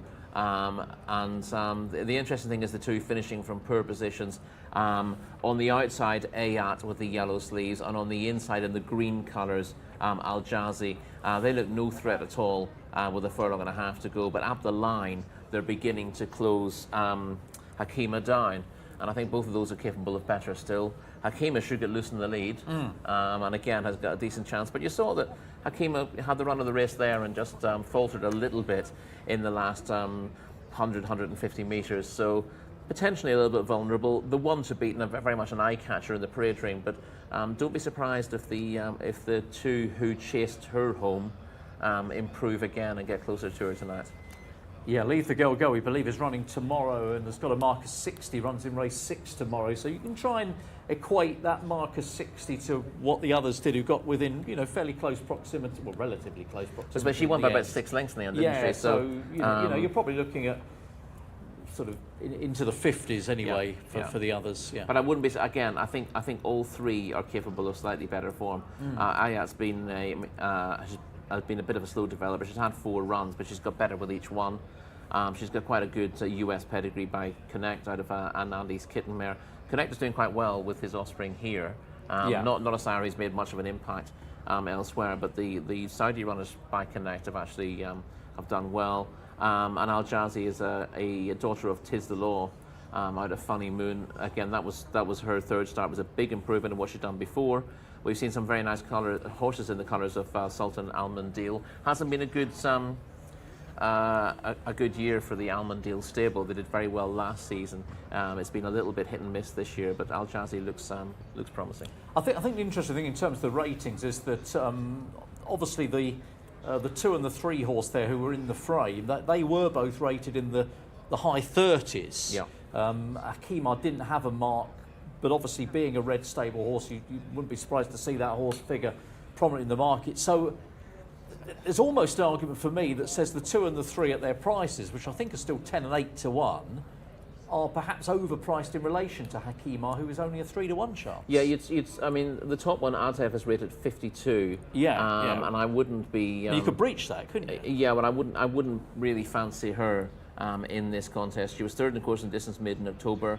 In fairness, she's been in tougher company since, but I don't think she's got 15 pounds in hand of Al Jazzy and Ayat here.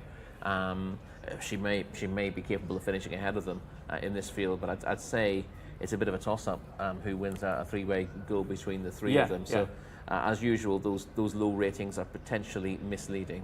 If I could split stakes, I'd split stakes 2 and 3. We haven't mentioned how long we've been on air.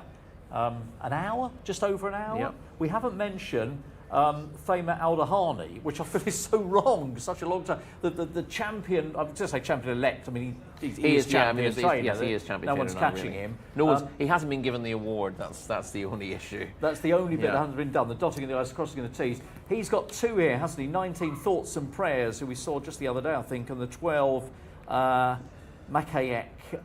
Both 8-1 chances. Can you split them? I think Thoughts and Prayers is the better prospect of the two. Makayek has gone to post early and was very nervy at the post. And this filly, who's got a perfectly good pedigree, she needs to calm down if she's going to fulfil her promise. She's definitely got the ability to win races, but she's too highly strung at the moment, and they need to find a way to get her to settle. But going to post on her own didn't help her here. She was still getting quite fraught at the start on her own with Mohammed Al-Daham. I thought Thoughts and Prayers, I mean, there was a disappointing run on debut here last week, and this comes fairly quickly. But she caught the eye on debut for Fozzie Stack at Leopardstown last year, doing good late work over I think it was 1,400 metres on debut. Made her local debut over shorter, but this trip should be much more up her street. We were both keen on her, weren't we, last week? Yeah, I thought she just didn't adapt at the first time of asking. Now the question is, how long does it take them? It might well be the Taif season before Thoughts and Prayers shows it, or she might go to Taif and not like the track there and then come here to Riyadh with a low rating and suddenly click. But I think she's got prospects down the line of doing well, and I don't think it's a bad thing she's drawn out in stall 14. I think that will give her a little bit of clear sailing, which might help her to get a good position, which she didn't really do last week. Yeah, I kind of think I want her as well now, but we can't have them all. Selection-wise, which way are you going to go? I'm going to take a chance on Thoughts and Prayers. Hakeem is the one to beat, but number 19 Thoughts and Prayers has got potential, and hopefully she can show that today. Yeah, okay. I'm going to leave Hakeem out as well, and go with Ayat, the 3, was in that form line just in behind us. So a couple slightly left of centre for us. Callum, how are you seeing it? Going plumb down the middle team with Hakima. Very happy with the way that one looked in the parade ring. Big shout out to Maha as well. Rory mentioned Thoughts and Prayers. That was his selection. I thought she was a little bit diddy, very typical Havana Grey, small but stocky and powerful. So sticking with the 10, the boys like some of the others, but we're all over the market here, and Gary Capewell can call them home. Thank you, Callum. Yeah, loading in quite quickly here for this filly's maiden. 1,600 metres the trip. Yeah, Makayek got quite worked up and is very much on her toes. You can see she's about to go into stall number 5. It's gone in perfectly okay. Eswar goes in. There's Weghart. Canad Rose waiting to load, dressed in blue, also out the back. Noor Al Siba also to come in, and Canad Rose wider out. So just waiting for Noor Al Siba, and we'll be ready to go for race 4. This filly's maiden, going 1,600 metres, 20 of them, all in, and away they go. 1,600 metres in front of them from the starting stalls. Canad Rose not the best into stride, and towards the outside of the course, but good early pace shown by Rima Al Saudi towards the inside, and also Gastana well to the fore, along with Hakima wider out. The Red Stables runner Mahar, the debutante, is wider still in a white cap, just being preceded at this stage by Weghart as they work their way down the back straight. Makayek is next in the field, taking a keen hold in behind his Thoughts and Prayers. Green sleeves and white cap in about 6th or 7th at the moment as they run to the far turn. It is Hakima out in front as they pass halfway. She's edged over to the inside, running rail and quickens on by a couple of lengths now, leaving the back straight. Rima Al Saudi on the inside, just dropping back through the field slightly. Around the outside, Gasana, and wider out is Mahkayak, who's trying to deliver a challenge now as they begin to make the turn for home. Thoughts and prayers is next.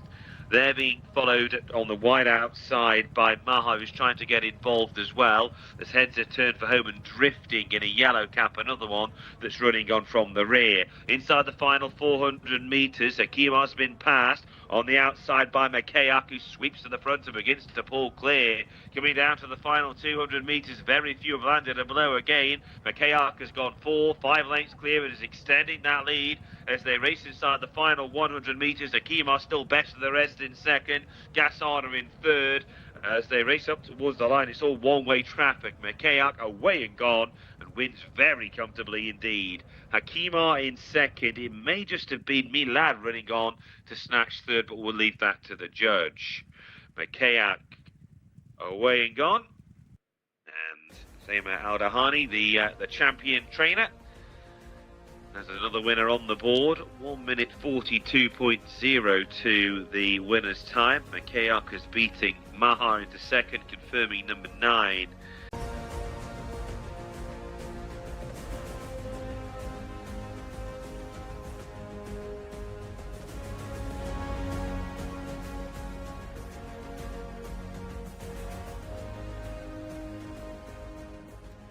Yes, we have a first winner of the evening for Sama Al-Dahani, as Makayak has absolutely dotted up here over the mile, always in the slipstream and looking really good. We'll grab a word with the winning trainer, Sama Al-Dahani. Firstly, Mabruk, congratulations, well done. Thank you. And I thank God, She ran too good today because, I put the hood for her. Last week, she was too nervous, Today, I try to calm her. I take her out from the paddock, if you see, early to the race, and Muhammad, he relaxed her there and he do the best. I told him just jump and try to travel in the base in the front and don't open until the 2 furlong, and she progressed too good today. She's coming past us now, and you can see she's got very warm in the prelims, and she got nervous at the start. She went down nice and early. You must be really happy with the end result because she's done a lot wrong and still won. Yeah. This filly, she'll be good, but for next year, she need the time. That's what I think. Let's focus on this season. Champion trainer, congratulations, well done. Are you still looking to try and get that record of the most winners? I hope 2 points. King Cross. 2 more wins for Sama and you will win that championship. What would her plans be next season? To stick at the mile? Could she go further? Could she drop back to 1400? I think by King, I don't know the father, I forget, Cousin Joy. Yeah, Cousin Joy, so imagine shorter. Yeah, Cousin Joy is a miler, Yeah. I think she will go to the 9. Exciting, very exciting to see her maybe go up to the 1800, and we know the prizes on offer there. Go and enjoy it and get those photos. Thank you. Sama Al-Dahani there, just enjoying the moment. We'll grab a word with Mohammed Al-Daham as well. He's our winning jockey once he weighs in, which will be nice to see. As you can see, she's not the most imposing of horses.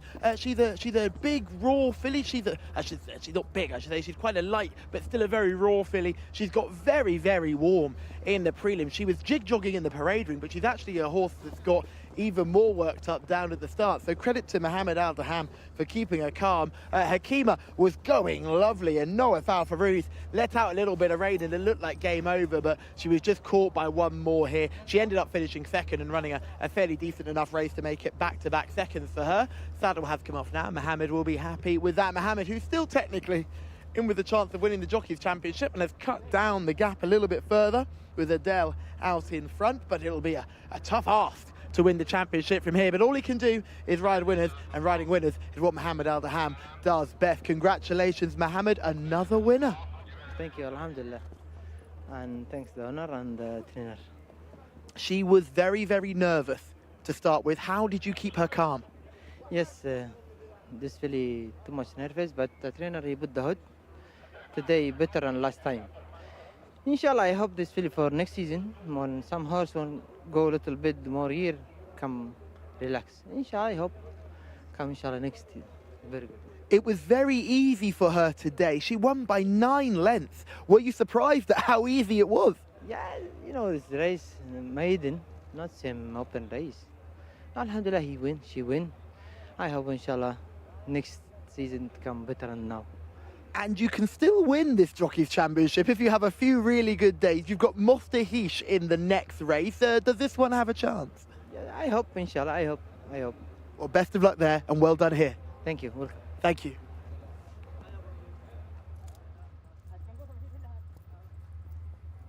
Yeah, of course, McKay was in the VT we showed you. It was a long way down. She was 13th and 19 last time, so she's turned the form around with a few of these, but it's only her fourth start and she's progressing plenty. Yeah, and the hood's clearly helped her. Unfortunately, we don't get details in the results of whether horses are wearing headgear. You've actually got to watch all the videos back to find out, and even then you've got to have an eagle eye sometimes to pick it up on the footage. But as Thamer said, he put a hood on her to help her calm. She's got ability. She hasn't really been able to show it because she's been racing on her nerves. And I looked like she's going to do it again when we saw her at the start. But Mohammed's got a really good tune out of her. He's kept her just in behind the leaders. Allowed a couple of them to go on and set the pace, but had her handy enough. And I think he had it in his mind that the market leader was liable to be a bit of a short runner in front. Hakima, given what she did last time out. So he's made sure he's just within striking distance, and then he's made his move coming into the turn, and she's responded generously. She settled better today than she has, thanks to that hood, and showed improved form as a result. Again, Hakima's not quite the finished article. She looks a good filly for 3/4 of the race, but finishes off a little bit weakly again. She will improve at some stage, I would have thought, but she's not quite seeing her races out.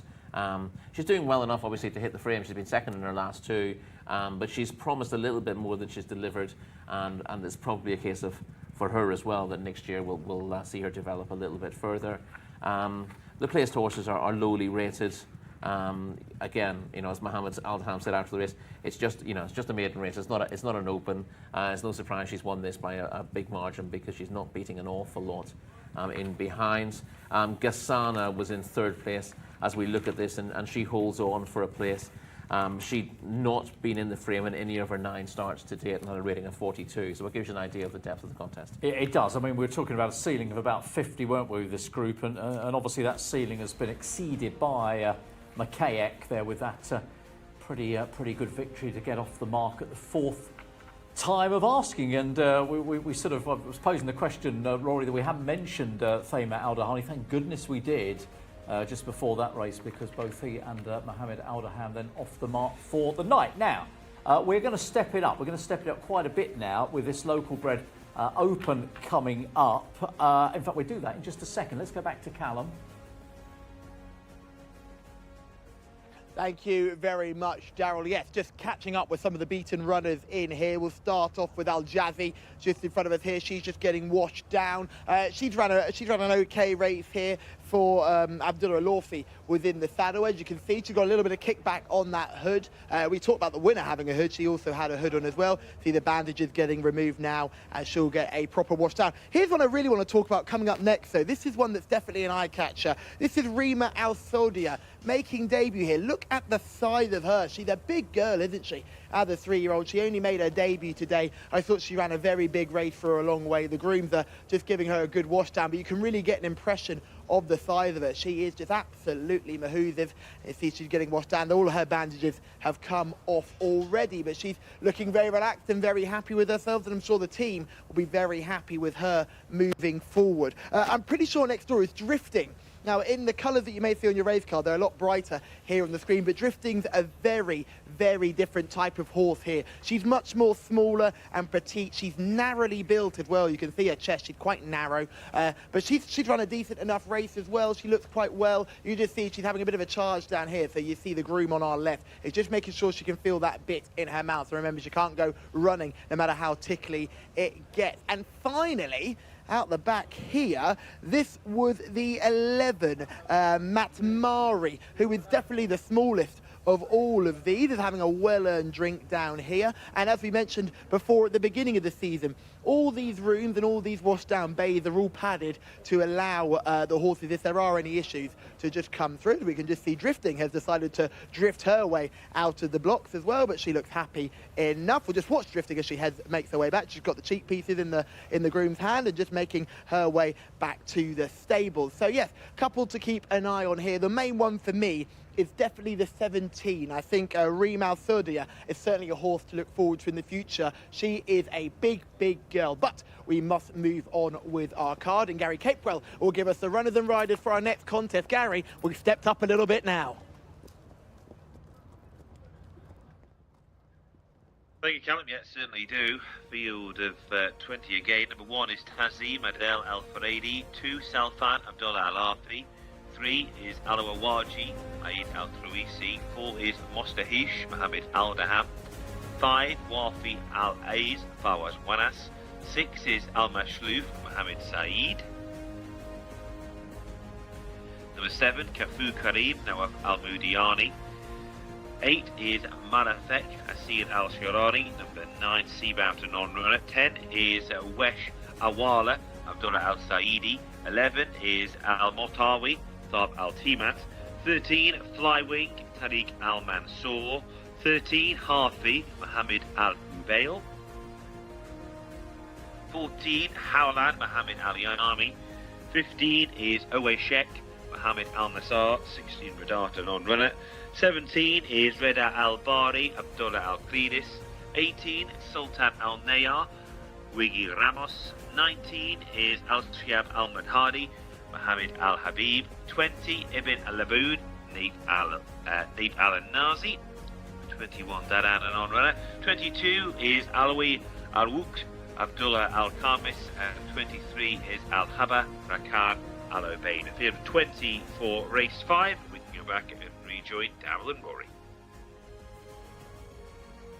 Thank you very much, Gary. Yes, and big chances here for the Red Stable to draw level in the Owners' Championship battle. They run both number 1, Tazim, is rated 102, and number 2, Salfan, is rated 103. That's 11-8 and 13-8 respectively on the international markets. And then you are looking, well, you're looking at much bigger prices regards to the rest. I think number 4, Mostahish at 7-1 is next in. So yeah, we're around I don't know, 7-2 on that one of these two wins the race.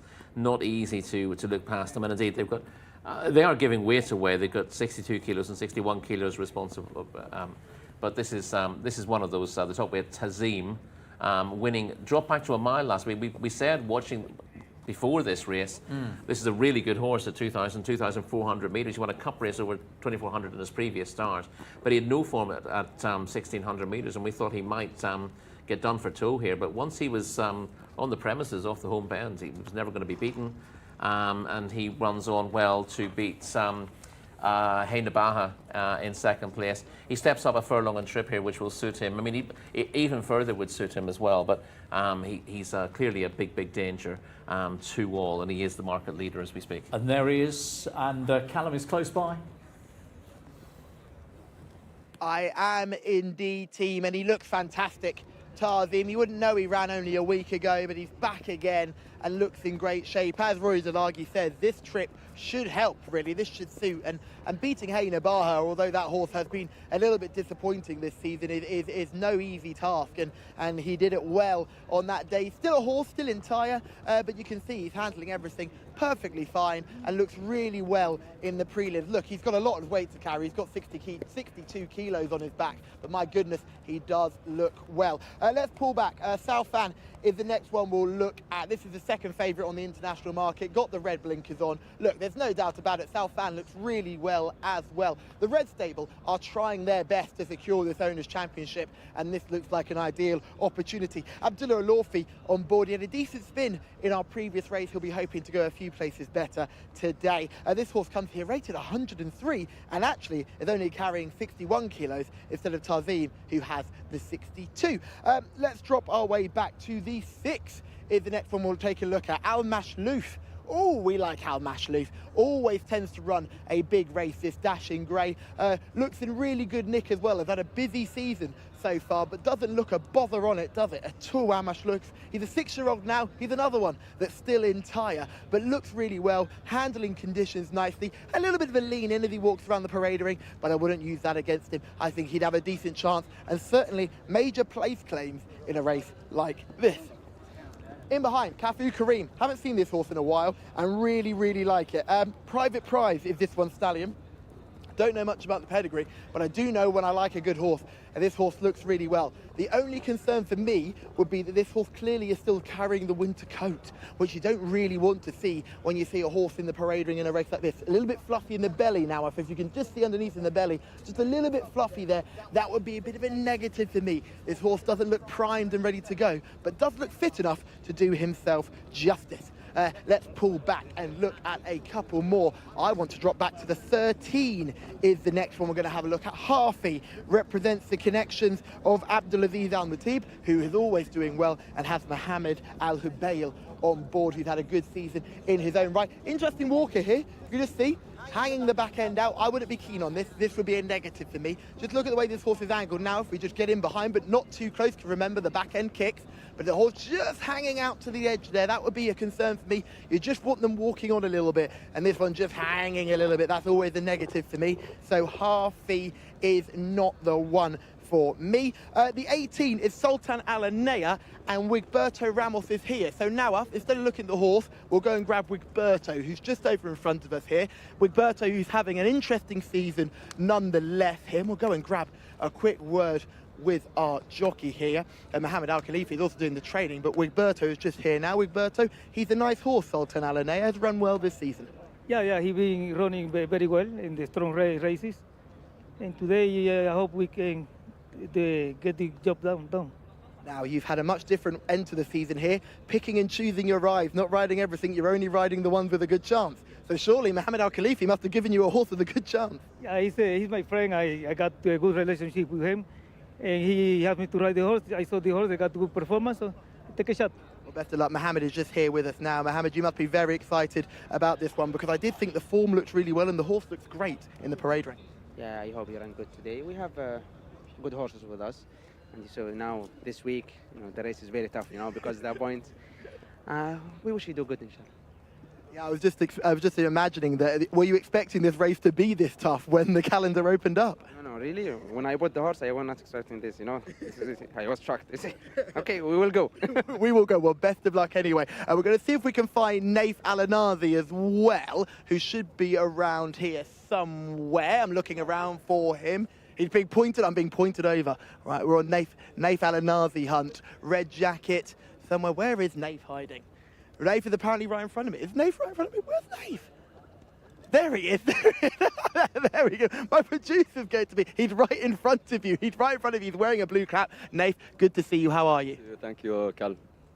Talk to me about this week, because it is very, very hard racing. Lots of owners trying to get points. Your owner's the Red Stable today, trying to get that champion owner. Actually, Callum, Red Stable have a 3 horse.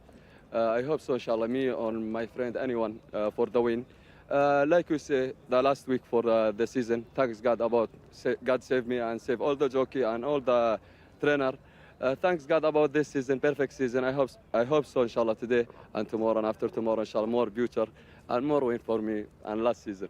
This season has been a very good season for you. You've won some big races. It's not been the numbers, but you've had lots of cup wins. That must be really good for you. Yeah, actually, Callum, thanks God about this season. I think 25 win. Actually, too much cup. Not well for me. I hope so, inshallah, next season. The new season, inshallah, more future and more win for me and all, inshallah, for the jockey. Well, best of luck. The bell is gone, so jump on and good luck in this one. Thank you, brother. Thank you. Thank you. Yeah, Naif is on 20. Ibn Laboon, who's the third string for the Red Stable here. Yep. Good evening, by the way, to Solid State, who's joined us. Thank you very much for getting in touch, and love to hear from you wherever you're watching this evening. Let us know where you are, how it's going so far. 4 races in, halfway, big race now, good race coming up. Rory here. 102 Tazim, who just keeps winning. Safan 103 was actually rated a little bit higher not so long ago. Yes, I mean, how are you that's the ordering interesting them? thing. I mean, Safan was off the track for well over a year. Yeah, a long time away, yeah. So you look at this and go, he's got a rating of 103, but he was rated 111, 112 in his prime. He's a Group 1 winner here at his very best, but obviously had his issues and was sidelined for quite a long time, and is now a 6-year-old. So I'd be slightly dubious about whether he's capable of running to that. He won an open race last time out, but the horses he beat were rated 85 and 84. So he's probably run to something in the 90s. In fairness, that was his 3rd run back from that long break. He's almost certainly needed the first 2 runs back in Cup company. So it could take another step forward. But I'd say on current form, Tazim is running to his rating of 102. He's in the form of his life at the moment. Salfan is kind of slipping down the ratings and hasn't quite sort of found his biting mark yet, as it were.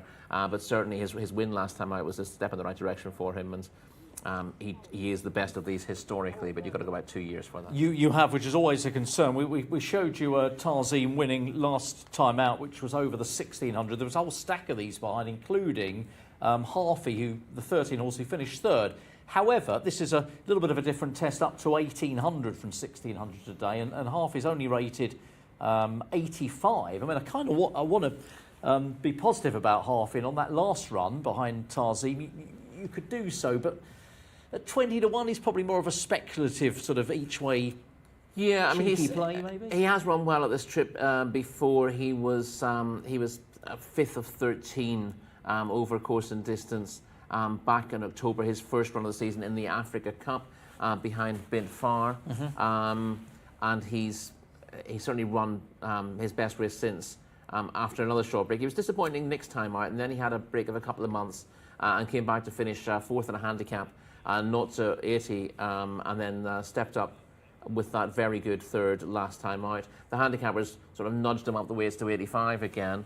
He needs to step forward again if he's to win, but he is at least heading in the right direction in his last couple of starts, and he's got a couple of places from 4 runs at this trip. So there are some positives with Hafi, and again, if you're looking for something to hit the frame, you need to be looking at those horses rated in the 80s, and he does seem to be running into form. Yeah, another horse who's rated in the high 80s is Mustahish, number 4 on the card. That horse obviously ties in with that Saifan form from last week over the 1600. I mean, he seemed to be sort of regressing a little bit, but if he reproduces that run, then he's probably better than an 88. It looks like it on paper. Again, the question is how you rate the race, really, whether you want to rate the race through Salfan or not. And I don't think I would do that. Obviously, Mustahish was a good second, but I don't think Salfan was running close to his mark in that. And I would look at Mustahish's earlier efforts to give you a guide. He's also been unplaced in his only try at this trip as well. That was on his penultimate start when beating 16 lengths behind Al Mubir in handicap company. So his very best form is at 14 to 1600 metres. Maybe the extra furlong here stretches him a little bit too. Who do you like, Rory, away from the sort of top of the market? Anything that catches the eye at a slightly bigger price? Well, I think he probably, again, he's hardly a massive price, and we already mentioned him. I thought Hafi is going in the right direction. I wouldn't be worried about his drawn stall 18. Yeah. We've been discussing that. And I thought 20 to 1 was quite a big price about him. Again, you're looking at picking up the pieces. I don't think he's going to be good enough to beat Tazim, as long as Tazim doesn't bounce from that run last week, which I think is unlikely. And it's difficult to find them beyond that. At an absolutely massive price, Flywing's been a real head-scratcher. He looked a good horse on his first 2 starts last year. And then when Callum saw him first time out this season, he goes, oh, this horse, he looked like a coat hanger last year. He's really grown into himself. He looks so much better, and he's run worse all through the season. So I don't really know what to make of him. He does look like he's regressive now. And he never really takes the eye. He's quite a wishy-washy chestnut Flywing.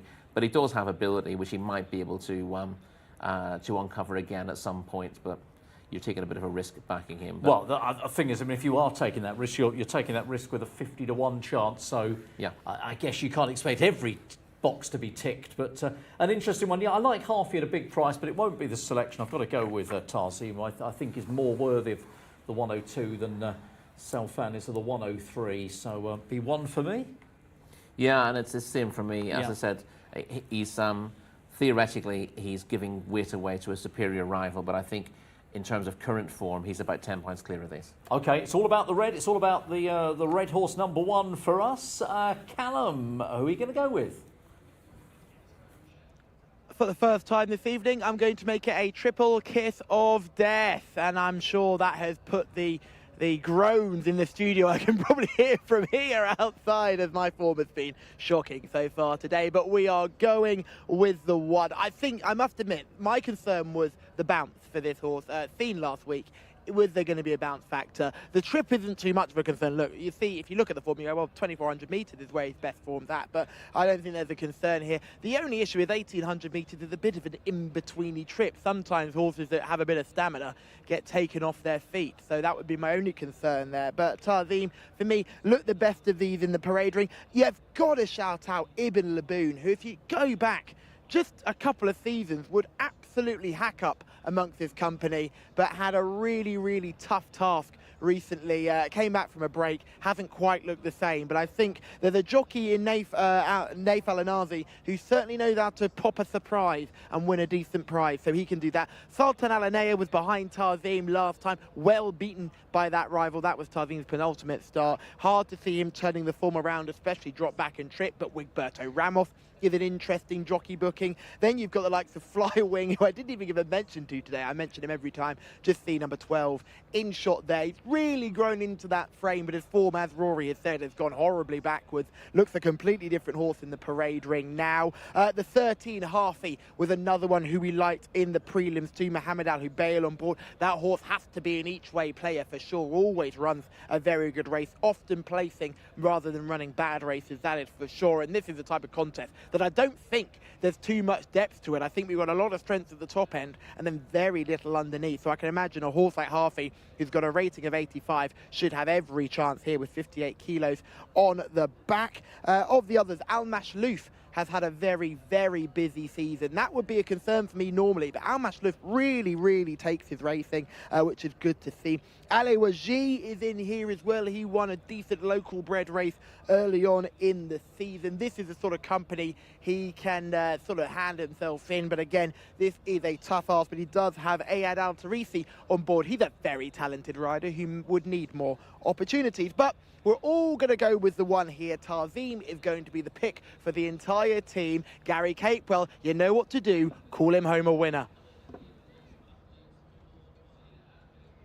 Do my best, Callum. It'd probably be my selection as well if I was going to have one, so it'd be a 4-handed penalty. So there we go. Yeah. I think we all know what happens next. Right, they are loading in. In goes Marafek into stall number 7. Tarzim is one of the ones out the back out of stall 4. Selfan's got the white cap here. Ibn the blue in the blue cap for the red sable colours. And Selfan going forward.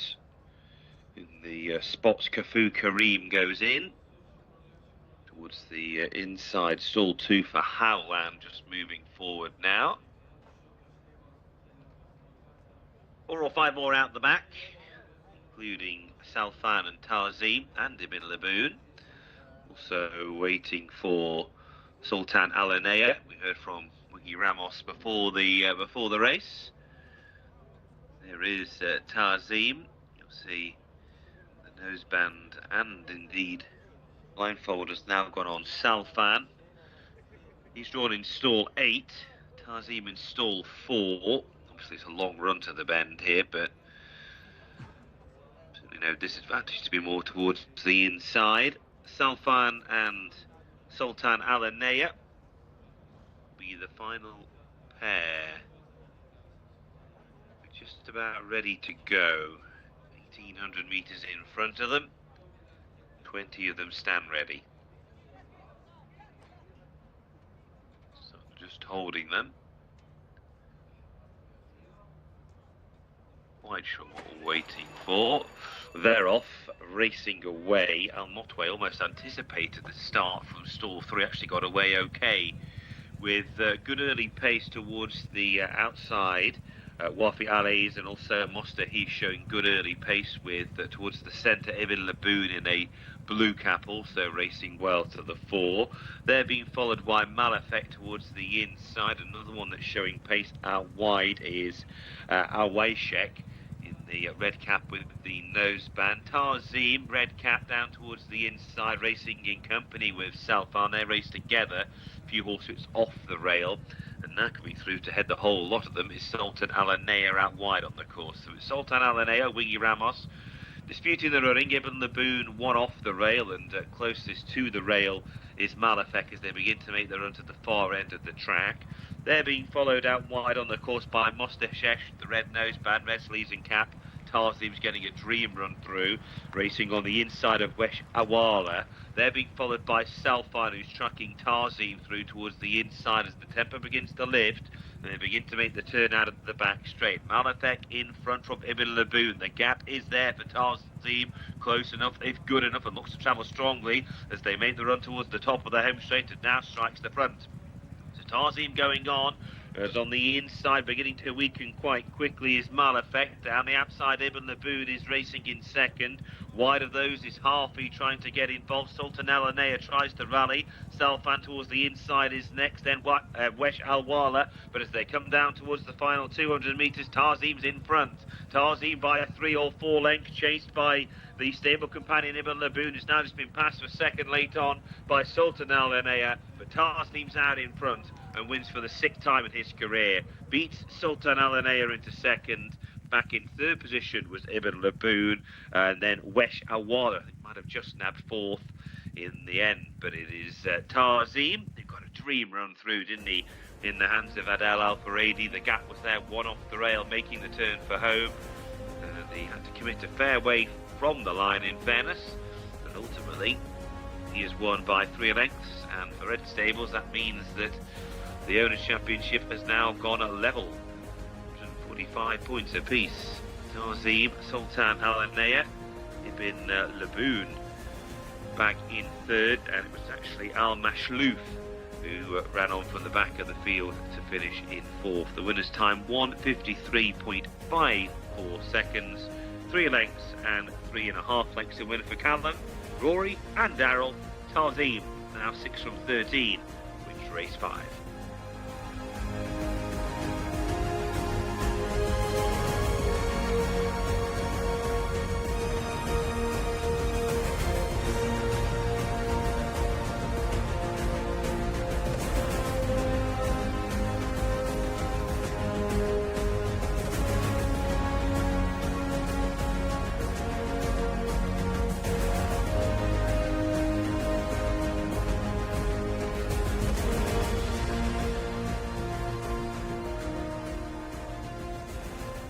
Well, Tarzim won't want the season to end. That is 4 wins since the beginning of February. Emphatic effort by this 5-year-old son of Frozen Power. Goes in again under Adel Al-Faradi. Beats 18 Sultan Alanea, 20 Ibn Laboon. Gives the Red Stable a 1st and a 3rd. And Al Mashlouf, the 6, has got 4th. So it's 1, 18, 20 and 6. And as Gary Capewell says, the Red Stable join their big rivals, the White Stable, on 145 winners each. Rory, shall we wait for an announcement? I don't think we'll get one. I don't think we will. No. I think everything will carry on, but at the moment it's level pegging. Of course, we were all on the winner, and you know, Gary kind of offered his selection as well, so it was a bit of a 4-way go. And how could you? Well, I mean, you could oppose him for a variety of reasons. Of course, you could, but you know, he's in such glittering form at the moment, isn't he? He is, yes. If he was able to cope with a mile last time out, that just shows what good form he is, and up another furlong and strip and give him a massive chance. He is a little bit like Callum. He doesn't want the season to end. We certainly don't know. Me and Tarzim would stay out here all year if we could. Absolutely in fine form at the moment, and Tarzim continues that cracking run with a very good victory here. Got a dream run through to take it on the bend. Never looked in doubt from there. What a run from Ibn Laboon in 3rd. That was a run that really put a smile on my face. We spoke to Connections before that, and they were very happy there. And what a run from the 2nd as well, Sultan Alanea Connections. We also spoke to before the race. So great to see everyone spending some time with Callum Helliwell and actually seeing some success, which is a rarity be, but great to see. And Tarzim, yes, what a horse this has been for the Red Stable, and what a point scorer he has been. Now, connections have all done the photos, so we'll grab a word with our winning trainer, Sami Al-Harabi. He usually wants to pay attention to me when I've not got a camera in his face, but look at him now. Sami, congratulations, well done. Thank you, my friend. What a horse he is. He is fantastic. 4 wins since February. Yes, alhamdulillah, good horse, mashallah, tabarakallah. And you've now drawn level at the Red Stable in the owners' competition, which is lovely to see. Surely it's all yours to win now. Yes, thank you. Well done. Welcome.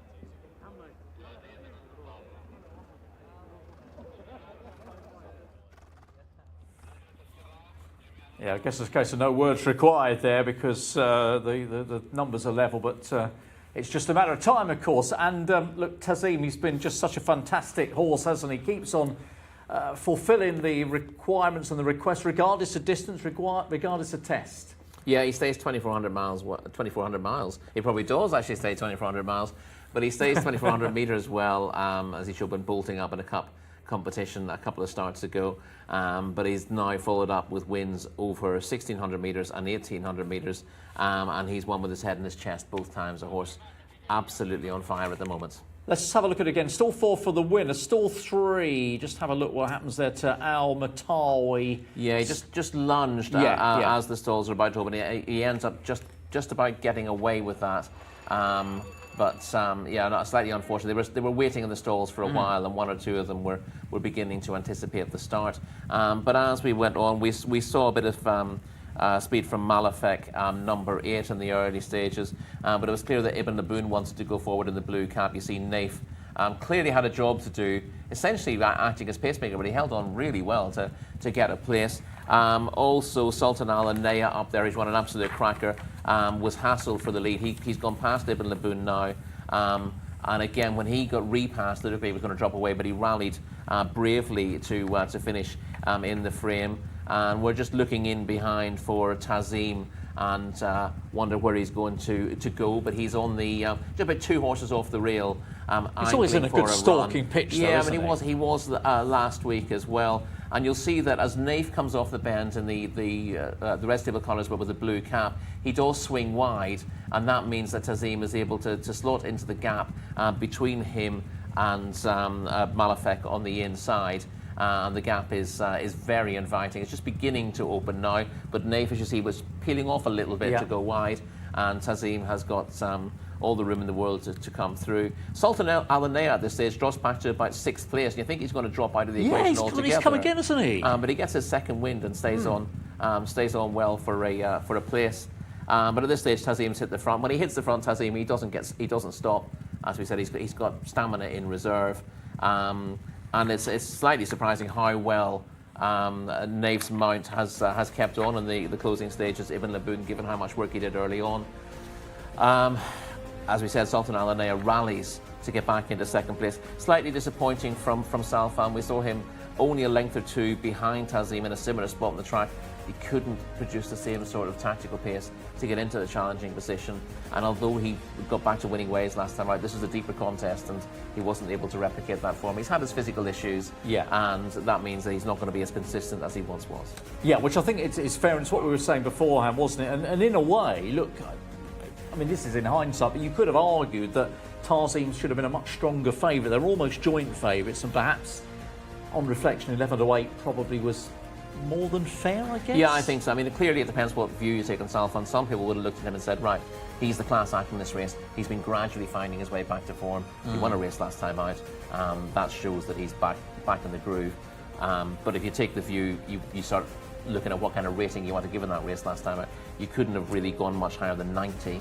And Tarzim is really running at least to his mark of 102 at the moment. Salfan needed to come forward again, and he's just taken a step backward, which is not massively surprising, given he clearly hasn't been the easiest to train.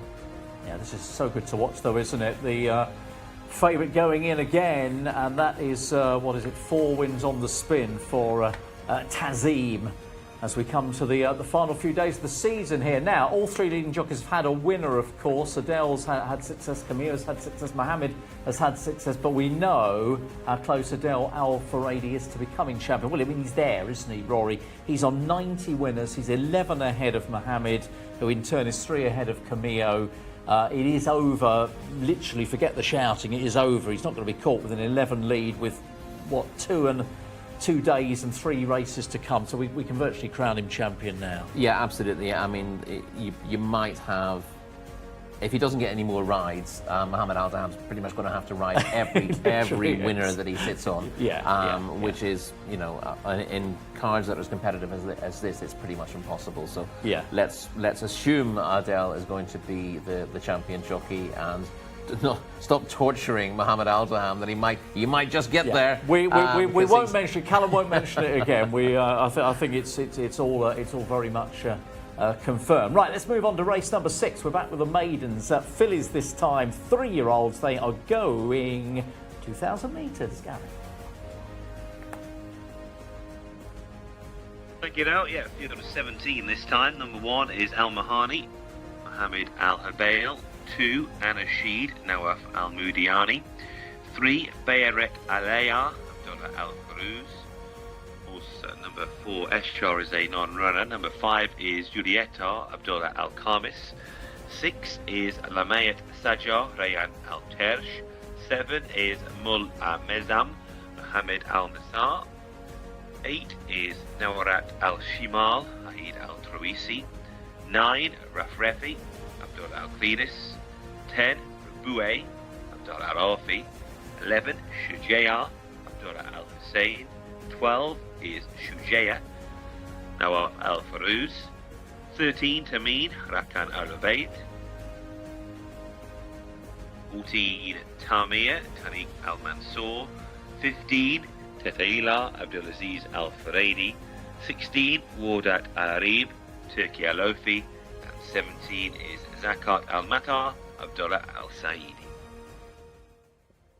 Let's go back to the studio and rejoin Davil and Rory. Yeah, so number 4, Eshar, taken out, as Gary was telling us there. What was priced up earlier on, Rory, the market has taken the opportunity to shorten up most of the top participants here. So number 17, Zakat Al Matar, is now 2-1. That's come in a touch. 11, Shadeh is into 3s, was slightly bigger. And number 2, who actually went kind of SP only at one stage, but is back in at 4-1. Al Nasheed, along with number 6, Lamat Sarja. So they are the market principals for this maiden. I mean, with the excitement of that horse with top-rated horses, we're back with, you know, those in the 50s and 60s at best here. But with 17 as favourite, and sort of made the top of my list here, yet to win in 11, but I thought it's got decent form in a 0-1 back in January, and this is probably on overall recent form a slightly easier assignment today.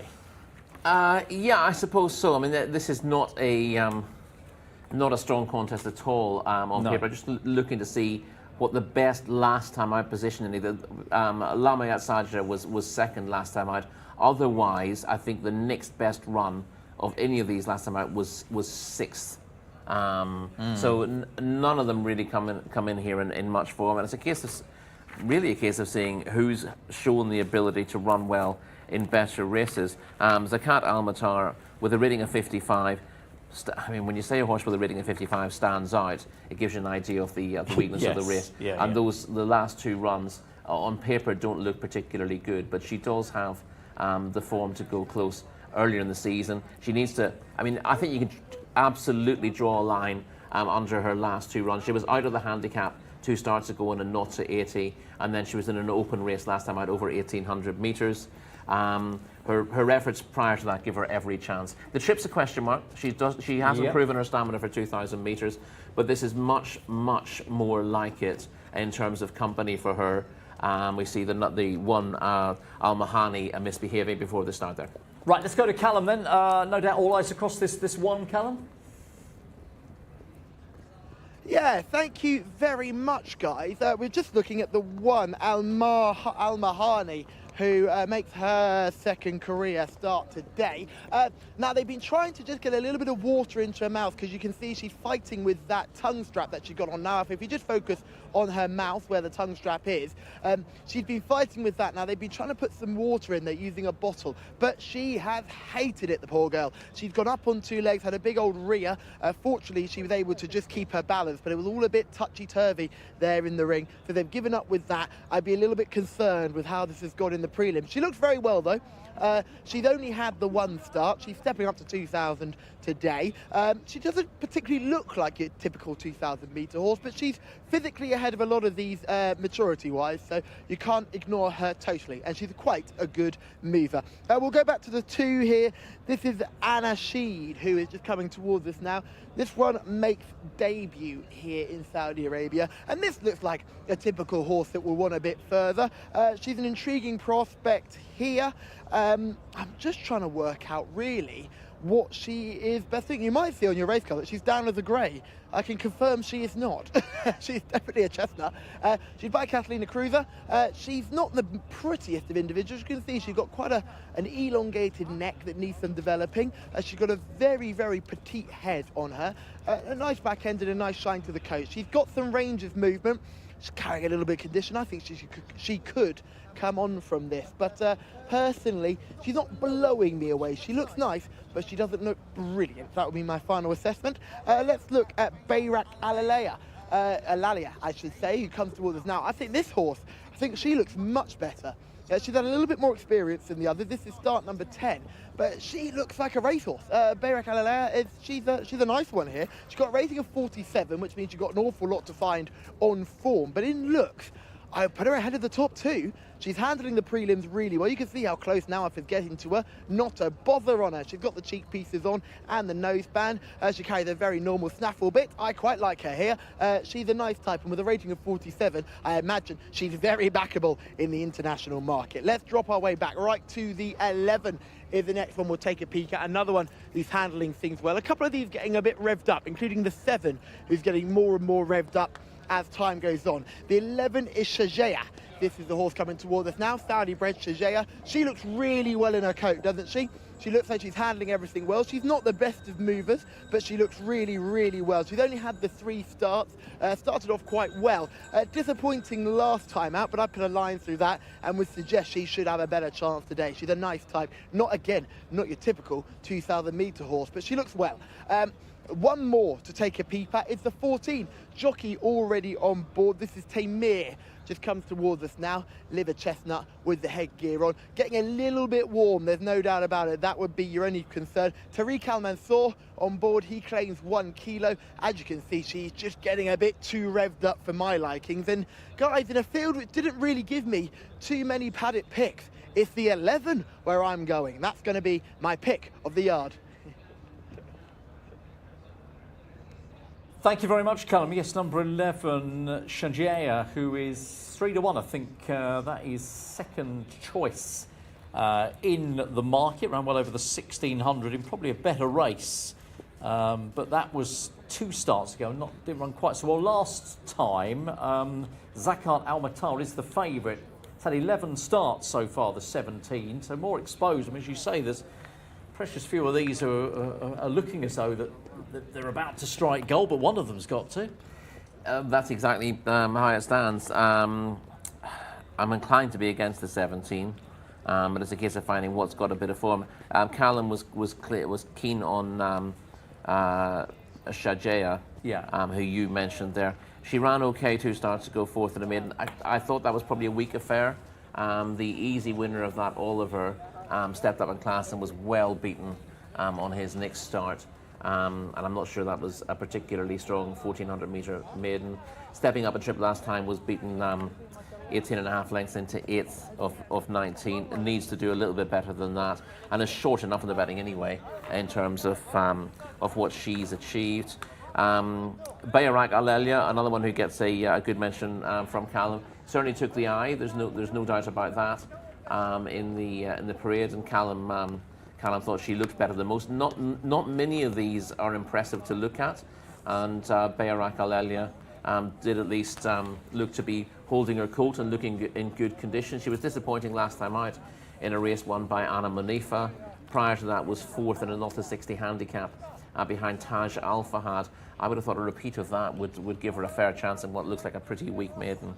Yeah, well, currently priced, what is she? Sorry, 3 that was, wasn't it? Yes, that's right. Yeah, 16 to 1 or thereabouts. Bayarak Alea, who is an outsider with some interest here. There's one run, I think, back in January that particularly catches the eye a little bit there. I mean, it is difficult to be, you know, really confident about any of these. I kind of come back to 17, Zakat Al-Matar, even though, in fairness, she's had plenty of chances, but some of those have been in better company, and you know, she's off a mark of 55 here, which is actually the highest mark, although I mean I think 1 or 2 you could argue might be sort of within reach of that on various lines of form, including Lamart Sarja the 6. Yeah. Yeah, has run well enough recently. Just hearing that Raf Refi number 9 has bolted on the way to the start, which is a negative to her chances. She's a newcomer as well, so she's obviously not taking the occasion particularly well. Circling back to Lamayat Sadja, I thought she was the most interesting in the race. She's got a rating of 52, so she's got £3 to find with Zakat Al-Matar. I thought she was slightly more likely to stay the trip than that one on paper, and she's another one who's been mixing it up in terms of the company that she runs in. She was the one that was placed last time out, second in maiden company, behind Wafiat Ahid over 1,600 metres. Prior to that, she was running in the King Abdullah Humanitarian Foundation Cup for fillies. That wasn't the strongest cup race ever run. Prior to that, a respectable 6th in a 0-75 handicap. She'd been out of the weights in that as well. There's the 9, by the way, to the right, who was bolting. Yeah, different colours than those you have in your race card. Still got a Cross of Lorraine, but oh no, it's not a Cross of Lorraine. It's a double diamonds. You don't see that very often. On the racecourse or in pubs, quite frankly. I was going to say, those are a certain vintage. Roy myself will remember the beer of the same name, but that's many years ago. Indeed. Yes. She's got bits and pieces of form, Lamayat Sadja, that give her a chance. Second in open company behind Alcanza back in October. That form didn't work out as well as I thought it would, and she's been a bit in and out since, but that was one of her better runs last time out. She finds herself in the weakest company she's been all year. I think she's just about the pick. Yeah, I mean, I had 17-6, so it's kind of a case of picking between the two, I think. But yeah, it's a very winnable race, that's for sure. They make their way down. They're going to be a little bit behind schedule, aren't they? We're due to go here literally in a minute's time. That's not going to happen, of course, with the slight hold up with the 9 bolting, but it's calmed down. Absolutely fine now as the others make their way down. So 3 races to bring you. Of course, got the Apprentice Jockey's Hands and Heels final to come after this, and then our 1 Arabian race, which has been the case since we went to 8 race cards at the start of Ramadan. That will be the last of the night, and there may be a slight delay to the final couple of races, but we shouldn't lose too much time. What about the 2 here? This red horse debutant, Anna Sheed. Yeah, she doesn't. Hard to know what to make of it, but she wouldn't have to be anything of any great sorts to go well here. No, I mean the question is what she's liable to do first time out. She doesn't take the eye in the parade ring particularly. She's a little bit, as Callum said, long in the neck and a little bit underdeveloped, and she might need a little bit more time to fill her frame. She's not badly bred. She's by Catalina Cruiser, out of a mare called Interest Free, who ran in the colours of former UK ambassador Will Farish. Oh yes. And those we used to see the Farish colours here, green with the yellow chevrons. And she came from not a bad family. She was a useful enough performer herself. She ran respectably in graded company, and if she lives up to that pedigree, then Anna Sheed would have a chance, but I'm inclined to think she'll need more time, so I'm more than happy to stick with number 6, Lamayat Sadja. 6 for Rory. As I say, I was torn between 6 and 17, so I'm going to take 17, Zakat Al-Matar, just to keep it interesting here. Callum, which one for you? The 11 is the pick for me. Just a couple of notes on some of the others in the parade ring. The 7, Milezimar, was getting a bit worked up in the prelim. Still Jockey behind the stalls, hasn't settled. The 9, Raf Refi, was an absolute piglet going down to the start. She swung out. She needed a slap on the shoulder to make sure to go straight, and then she just latched onto the bridle and just ran away. Very well done to Abdullah Al-Kredis, who eventually got her back underneath him, but she burned around the 1800 metre mark and looked like she wasn't stopping, and eventually did slow down in the end, thank goodness. So that would be a bit of a negative for me as well. Tamir as well. Tamir, the 14, I would say, was a negative as well. One who was a positive, you didn't get a mention, Tetala, that is the 15 to Taylor, coming around me. Abdulaziz Al-Faradi, I was quietly confident aboard her. Says she has a chance to me when walking around, and she looks like she's the type of horse that gets better when a jockey gets on her back. She sort of really took a deep breath and filled up that frame a little bit more. She's a big girl. I imagine this is the type of trip that she was bred to handle. So she's, by astrology, only rated 48, but I think you could put a line through a lot of these ratings. Jcsa is the pick that I'm going to make. Jcsa is going to be the pick, the 11. That's the way I'm going. Just trying to catch an eye on any of the others that are still going. The 22 rated 12, Shujaya. Oh, wow, that's going to be hard. Shujaya as well. That's great. Good luck to Gary there. The 12, very similar name to the 11. Now with Alvarez on that one. That horse has got more and more worked up down at the start. Was actually quite calm in the parade ring, but it's getting a bit jig-joggy at the start. If you want the one that handled things the best, the 3, you couldn't go far wrong with Bayrak Alalia. Oh, stunning shots here. It's wonderful to come racing at night. Look at this. What an amphitheatre for sport. It's our second season at King Abdulaziz Racecourse, and honest to goodness, it has been an absolute dream. And when you get shots like that, you do realise just how lucky you are. But they're loading up. Gary Capewell is our commentator, and I'd like to remind you, the paddock pick was the number 11. Good luck with this call, Gary. Thank you, Callum. Yeah, two of fairly similar names. Number 11, Shujaya, and number 12, Shujaya, is what we're going to go with. So that should hopefully help you out watching on. Got the first few in the stalls. This is the grey Raboué coming forward into stall 15. Abdullah Alafi on board. Goes in perfectly okay. The 11 horse Shujayar out the back. That was Callum's paddock pick. She's due into stall 8. Al-Mahani coming forward into stall number 6. Goes in okay. That's the 1 horse. There's 5 more out the back. Anashid, one of 2 debutants in the lineup, is one of those. Moving in is Milezimar into stall number 10. Shujaya is also out the back. She's due into stall 7. Shujaya is also to load. And that pair going in actually almost together. So Warat Al-Arab out the back as well, along with Nawarat Al-Shimal. And we're getting them in gradually. Still, Warat Al-Arab and Anashid will be the final pair for this local bred fillies maiden. There's another one actually. Nawarat Al-Shimal, who's due into stall number 9, 0 from 2 in her career thus far. Warat Al-Arab will be the final one. 2,000 metres in front of them, and the field of 16 are just about ready. No, they're not. Bayrak Al-Alaya has been backed out. Horse number 3. And the jockey jumps off out the back as well. So waiting news to see if this horse is going to go. Something clearly happened in the stalls that we couldn't quite see. Run or not. Looks like the rider's about to get back on, so all appears okay. Just putting his feet back in the irons.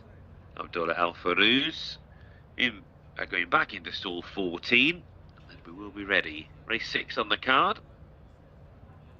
2,000 metres in front of them, and they're all in. Ready and off. Racing. Rubeya from stall 15 was not particularly well away, and another one that half missed the break was Nawarat Al Shimal. They head through the first 200 metres, and Julieta from a middle stall is edging over towards the inside to be prominent. The white headgear with out wide on the course, Wardat Al Arab with the red cap and noseband being tracked by Anashid. They're the leading group of 3, being followed by Jcsa towards the inside in the black jacket, and then towards the inside is Raf Rifi as they link onto the course proper. They're being followed out wide on the course by Bayrak Alayar as they work their way down the back straight, with Taim widest of all on the course. Looking towards the rear of the field, Rubeya is still towards the rear, one of the slow starters, and Nawarat Al Shimal is the back marker. Running to the far end of the track, Wardat Al Arab out in front, with Anashi towards the outside, taking quite a keen hold in second place. Being tracked next in the field by Mullah Zaymar towards the outside as they begin to make the run out of the back straight. Next in the field, Zakat Al-Mata beginning to pick one or two of them off. Spot the black cap towards the inside running ground, beginning to make some headway now as the newcomer Anashid strikes the front on the turn back for home. So it's Anashid on racecourse debut. She leads into the home straight, giving them something to catch here. She's gone 3-4 lengths to the good on the crown of the bend for home. Wardat Arab beginning to go back through the field. From the back, Bayrak Alayar trying to run on. Tarmin in the yellow jacket out wide is also beginning to launch an effort. Zakat Al-Mata is beginning to make a bit of headway on the inside. Black cap about 2 off the rail, but still with a lot to do. And Anashid's not stopping. Anashid, the leader, coming down the home straight. Tilar is now giving chase with the blue cap down the centre. Anashid on the far side in front. Tetila down the outside is inching closer inside the final 100. Anashid on the far side clinging on from Tetila, who's diving right on the line and got very close. It's tight. Tetila on the outside of Anashid. That will go to the judge. Zakat Al-Mata from the rear of the field finally got out in the clear, ran on to finish third. This is close. Very close. Anashid had led for a long way. Tetila, horse number 15, dives and has got there. Right on the outside, they bump right on the line as well, don't they? Looking at the head above shot there, number 15, Tetila, though, on the near side, is off the mark at the 7th attempt in the hands of Abdulaziz Al Faradi. Heartbreak for Anashid, who travelled so well through that contest. She's led for the last probably 600 metres and has been chinned, literally, in the final stride. Zakat Al-Mata in third. It is ahead and 5.5 lengths the winning margin. The winner's time 2 minutes 12.64. Tetila up in time to win race 6.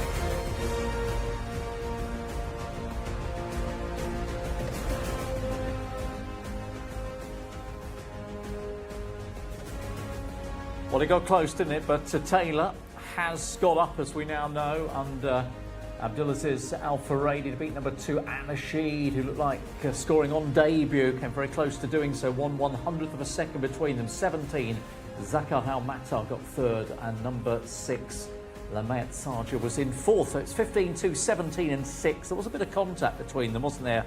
Very late on. Right on the line. Yeah. And And if anything, I thought Anasheed was keeping fairly straight, sorry, I thought Jcsa was keeping pretty agree straight. with that, yeah. And Anasheed, under quite a strong left-handed drive, might just have wandered into her path right in the dying stride.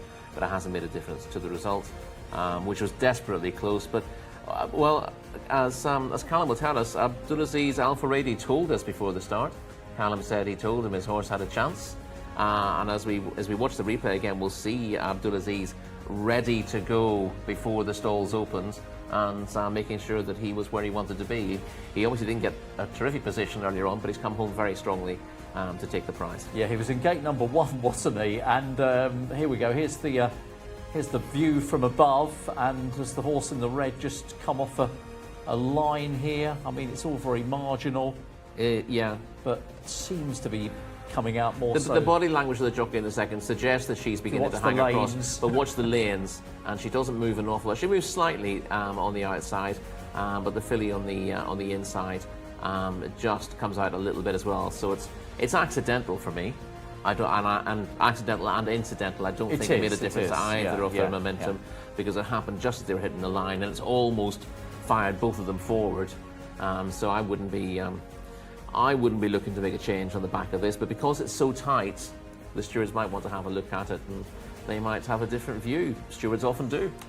They're out at the moment, though, as they cross the line, and we think there'll probably be no change. It is 15 over 2. There is our winner coming back in to Taylor, who was behind Shaid, who was unplaced, one of the more fancied horses recently, but has won here at the 7th time of asking. Here's a view from a different angle as we look at them from the head on. We'll be able to tell a little bit more, perhaps, Rory, as the horse in the white and the blue, or the blue and the black, begins to get involved. Obviously, when you come in with a run down the outside, you tend to edge in as you get in the clear, and she does do that. But I thought she was, I thought she kept fairly straight afterwards, and we see the runner up beginning to edge a little bit out. The winner then edges in close to home, and there's 6 of one, half a dozen of the other, and as I said, the contact is right on top of the line, so it hasn't helped or hindered either of them. And if you're watching it head on, sometimes you see a result, you think one horse is going past, and suddenly it seems to check, and you go, oh, what's happened there? And then you see the head on, and it tells you what that happened. The way we were watching that, the horse with the momentum got up on the line. There was nothing strange about the way they finished from a side-on point of view. And I think, obviously we see contact between them, but they're almost a mirror image of each other, aren't they? Yeah. And the back end goes out on both of them. But as I said, by the time that happens, they've pretty much crossed the line. I mean, in my opinion, when they get quite close to each other, the horse on the far side has made more of a move, although they're both coming in from opposite directions. Have a look at stall 1 here. He was keen to get a start. He didn't get perhaps quite the perfect start, but he was keen to make the most of that draw. He wanted to make sure that he wasn't stuck behind horses early on, so he's bounced out to make sure that he's as close as he might be. He's still going to be about 9th or 10th place coming into the bend, but at least he hasn't got stuck right on the heels of something else. No. And, the first 20 yards can be very important. Just because you're looking to go forward from the stalls doesn't necessarily mean you want to make the running. It just means you want to avoid any extra traffic in the early stages. So she's avoided traffic, but she hasn't shown an awful lot of early speed, which has been sort of par for the course with her so far. Yeah, this is Wada Al Arab, isn't it? The 16 who goes on, but flanked by the red colours. She moves up pretty quickly.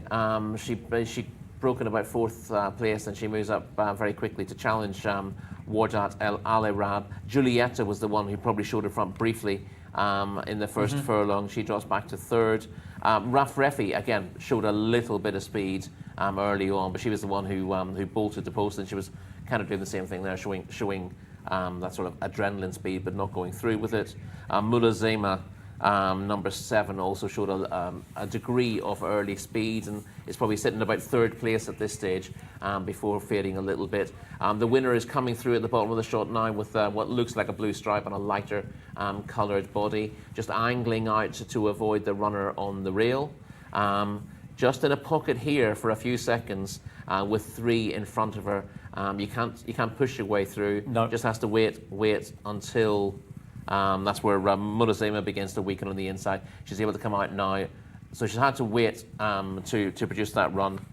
And she's got about 5 lengths to make up on Anna Sheed. But Anna Sheed's been in front for a long time now, and she is getting a bit tired. She was well ridden by Nawaf Al-Mudiani most of the way through. He didn't commit her at an early stage. He tried to nurse her through the middle part of this race after she showed her speed so that she'd have something left for the finish. But he does, for me, he panics a little bit in the last 100 metres when he knows he's being challenged. He throws in 3 quick whip strikes, which I'm not sure necessarily help his filly, and it makes him a little bit unbalanced. That's the main reason why she's drifted out. You could almost argue that's what's got her beaten in the end, I think. I wonder if he'd just been able to restrain those 3 quick movements. Yeah, I mean, she would have kept straighter. Again, she was being closed down, so I wouldn't be absolutely certain that's the difference between winning and losing. But yeah, when you go after them rather than keeping them balanced and you don't win, if you go after them like that and you win by a short head, it's like, you know, we've seen Lester Pickett in the great old days go rat-a-tat-tat in the last half furlong and win plenty of races. And when you win, you get the praise for it. But for me, the sort of that double tap with the whip doesn't tend to be effective. And I don't think he's going to get the verdict here. I don't think so, but we will let you know if there is any word regarding the stewards looking at that finish. But as it is, to Taylor, who was 8-1 on the international markets, has got the verdict. We're running out of races, aren't we, on this Thursday? Meeting 99 of the season, by the way. That's not 99 here, because that includes the meetings at Taif back in the summer. But yeah, 99 race meetings here in Saudi Arabia. That's a serious season. And we've got 2 more days, of course, to come, Roy. And we've got the turf back, haven't we, tomorrow as well? Turf back, yes. Turf Friday, isn't it? 3 races on the turf. And they tried to mix it up a little bit by not having all the turf races in a row early in the season. But now it's boom, boom, boom. 3 on the turf. I don't mind either way. I'm quite happy with the three in quick succession. That's fine. And normally we get 10. We've got 10 runners in the second and third, 12 in the opening race. I think if there were 10, we would be missing a red stable runner, but we managed to squeeze 1 more in that contest, and it looks a decent one. Those races on turf were massively oversubscribed. Well, not all the fields in the main this week. I would say, generally speaking, with the turf races, I don't expect to see like 40. Declarations for or 40 entries for those races. Obviously, the entries are only made 1 day before the decks. So most of the entries are intended runners. And I think Rory felt we might have splits and we could end up with a lot more races. But we knew that wasn't going to happen. Maximum number, of course. Right, we're going to move on. Race 7. It's the apprentice's chance to shine. It's the hands and heels final. So an important race for these young up-and-coming riders. Here's Gary. Thank you, Darryl. Yeah, runners and riders for race number 7. Number 1, La Tojadel, Muhannad Al Nassar. 2, Tafkir, Sultan Al Mimoni. 3, Najm Kaflar, Faras Al Sunaitan. 4, Roya Al Karim, Salman Al Rashid. Number 5 is a non-runner. 6, Abu Hamra, Abdullah Al Hussein.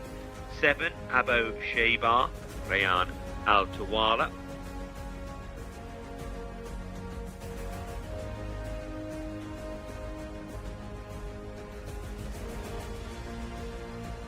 Number 8 is Aishman, that is the mount of Mohammed Suleiman. Number 9 is Al-Hazaz Al-Karim, driven by Abdullah Al-Kimis. Number 10 is Mutaitar Rakan Al-Abaid. 11 is Sania Al-Basmar Khaled Al-Azmi. 12, Wardat Always Mohammed Al-Yami. 13 is Hashem Abdullah Sam Al-Qridis. And 2 more, Nawar and Turkey Alofi. And number 15 is Rashika, ridden by Tariq Al-Mansour. 14 of them then for the apprentice jockey's hands and heels final. We can go join them in the parade ring with Callum. Thank you, Gary. Yes, let's have a look at La Tojadel. Number 1 looks in fantastic shape, doesn't he? Mohammed Al Nassar doing the steering here. Mohammed, obviously a very talented rider, 2 kilo claiming apprentice, should have every chance here on a horse. He was showing good form earlier this season. A couple of duck eggs that led to him being dropped to a mark of 65. 6-year-old here has to have every chance here. Looking for only a second career win, but my goodness, doesn't he look well? Let's pull our way back to horse number 8 is the next one we'll look at. I think Aishman looks absolutely stunning. You've got Mohammed Suleiman on board as well. Let's look at Aishman here. Just this big, good, strong individual walking towards me. Yes, you have a beautiful face, Aishman. He really knows he's good looking as well. Carries himself well. He's getting a little bit warm. That would be my only concern for me. Partnered by Mohammed Suleiman. I don't know too much about Mohammed Suleiman, but he is only claiming 2. Which means he's clearly got some level of ability and has ridden some winners. Yeah, just a really nice horse who stood out in the prelims for me. Straight in behind is the 9, who did the same thing. Al-Hazal Karim is the next one to come towards us. This is a bit of a longer type here, getting a little bit revved up as well. You can see just getting a bit warm around the withers, as you can see.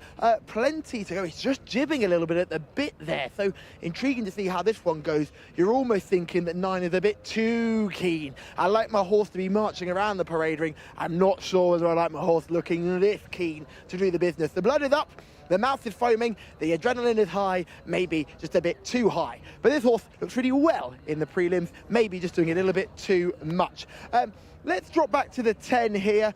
Mueta, this is a horse I like. Really handling himself well. Rakan Al Abeid in the saddle, one of my favourite apprentices. 2 kilo claimer, and he's been a 2 kilo claimer for a while, which suggests he doesn't get too many winners, but he does get entrusted with some big rides, and he's been a big part of the Red Stable's success this season, and hopefully he can get them a reward in this hands and heels contest. Let's drop back to the 12. Is Wardat Always. Now, I don't know whether Wardat Always is a horse that will thrive in hands and heels company, but if he does, he could be very, very good in a race like this. Look, as you read his form figures, they look quite strong, but that's him always coming from the back. Whether he's a horse that just needs the Pro-Cush to remind him where he's going and to keep pushing him forward is the issue. Muhammad Al Yami in the saddle will have to be the strongest to keep this horse interested. But on the other hand, he could be a horse that thrives in hands and heels company because he doesn't often run in this level, and maybe he's a bit dangerous in this company. A mark of 63 gives him every chance here with only 61 kgs on his back. And remember, Muhammad Al Yami claims 1. Finally, the last 2 horses we'll look at are the 14 Naware with Turkey Alofi. I cannot believe Turkey Alofi's still claiming here. He's been a jockey who has shown so much talent early on in his career, and when we were at Type, he couldn't stop riding winners. Well, hopefully he can get back on the winning thread aboard this gorgeous individual, carrying plenty of condition though with Nawa. Certainly if they wouldn't be the fittest in the parade ring, but he looks very well. In behind is Rashika. I think this horse is dangerous. Tariq Al Mansour on board. This is a 3-time winner. And you'd imagine Tariq getting this jockey booked on this horse would have been a huge positive for connections. Tariq is a very talented rider, and I think if you're looking at the quality of jockey in this contest, you have to put this horse on the shortlist. On look for the horse, not blowing me away, but certainly looks fitter than a couple of the others in here. If I was to make a paddock pick, it would go to the 10 here, Rakan Al Abeid on board Mueta.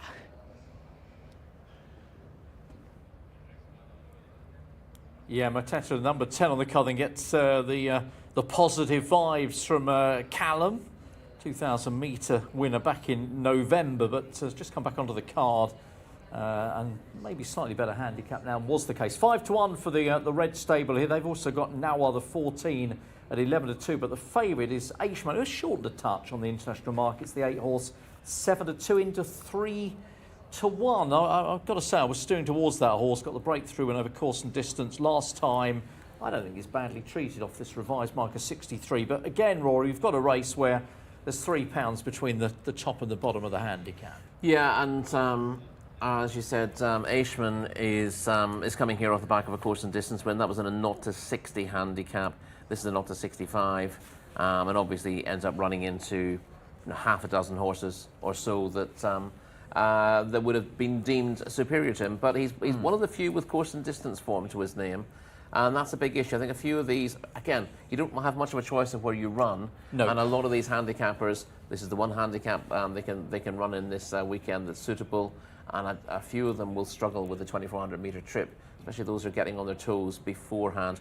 Aishman, will stay at. He's produced a arguably career best last time. Certainly his best effort in a while when beating Lager up and Anfield by 2 lengths and 4.5 lengths over course and distance. Not in a particularly good time for the trip, 2 minutes 45, but you know, these are not a 60, not a 65 horses. You don't expect them to be breaking any records, and the fact that he comes here in form, particularly at this trip, means that he's got to be very high on your shortlist. I thought the interesting horse was Nawar, the 14 on the card, who is one of the Red Stable runners. You heard Callum talking about Turkey Lofi. Now, this horse comes here on the back of a maiden win. That was 2 runs ago. Did sort of struggle in better company, but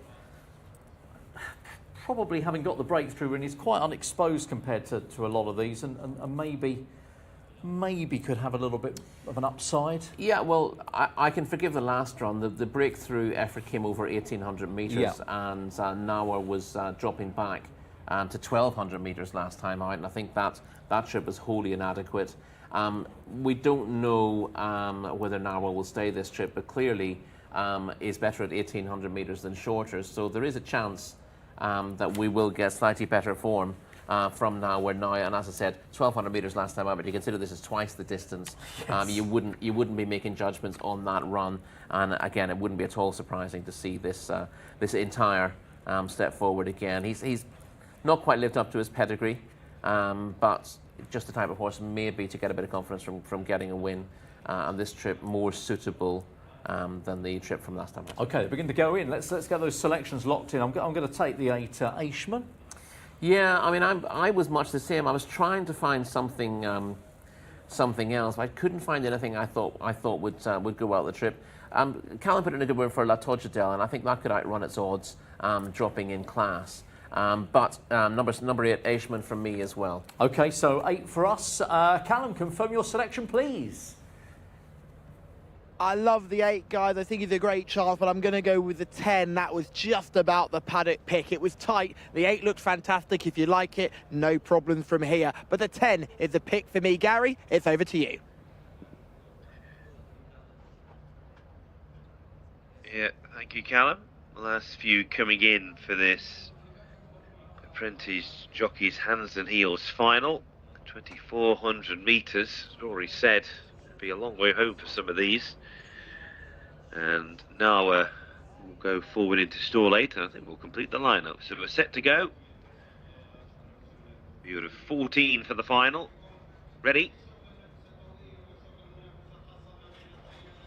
They're off, racing away. 2,400 metres in front of them from the starting stalls. Jcsa from a wide stall showing good early pace. One from the left of shot at the moment with the white cap.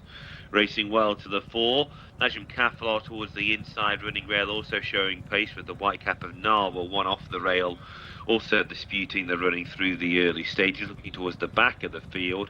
Commentator is the back marker with the circuit to go. Najm Kaflar in front there, there'd be probably 15 lengths first to last as Najm Kaflar makes the turn left-handed towards the back straight. Leads by 3 lengths over Nawar, who races back in second, with Alzar Al-Karim racing between horses. Also in a dispute of second place as they make the run to the back straight, with Sene Al-Basmar making a line of 4 now, 4 deep on the course as they make the run into the back straight. Aishman is settling just off this gallop, just in behind, with Jcsa for company, and then Tafkir down on the rail. They're being followed towards the outside by La Togedel, the grey, towards that one's outside as they work their way down the back straight. Tracing a little bit awkwardly is Abu Hamra, and Abu Shebar is next in the field as they come towards the halfway stage. 3 of them disputing the running still. Nawar against the rail with, towards that one's outside, Al-Hazar Al-Karim, and out 3 wide is Sene Al-Basmar as they run towards the far turn. Out quite wide on the course, Wardat always is making a little bit of headway on the outside of Jcsa. They're next. Tafkir down on the rail next, followed by Aishman. But on the back of the field, having been running very quietly, Matata's beginning to pick 1 or 2 of them off in the red jacket. Not in shot at the moment, but going through into about 8th place on the inside. And they have gone quite quickly out in front as they make the turn for home. Nawar is a narrow leader from Al-Hazam Al-Karim towards the outside. Widest of all, Wardat always is beginning to put in the giant stride and sweeps to the front, and those that disputed the running early. You've got no response. They went far too quickly. And Wardat Always leads on the turn for home. Rashikar is now giving chase in second. Royal Al Kareem down the centre of the course in the blue headgear is running on. Wardat Always the leader inside the final 200 metres. Down the outside, Royal Al Kareem is the danger and is coming home very strongly. Wardat Always needs the line, is about to be passed. Royal Al Kareem sweeps to the front, coming inside the final 100 metres, and it is Royal Al Kareem who will win the final. Wardat Always in second, Rashikar in third, Tafkir in fourth.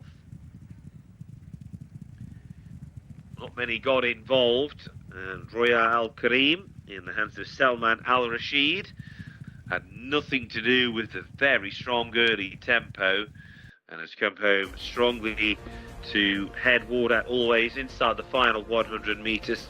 They came nicely clear. Rashikar faring best of the rest, back in third, and I think that was Tafkir who kept on for fourth. Not out about the winner though, Royal Al Kareem in the time of 2 minutes 40.68 seconds, beating Wardat Always by a length and a quarter. Third going the way of Rashikar, a further 4 3/4 lengths back, and Tafkir over the line in fourth. Royal Al Kareem with the apprentice hands and heels final.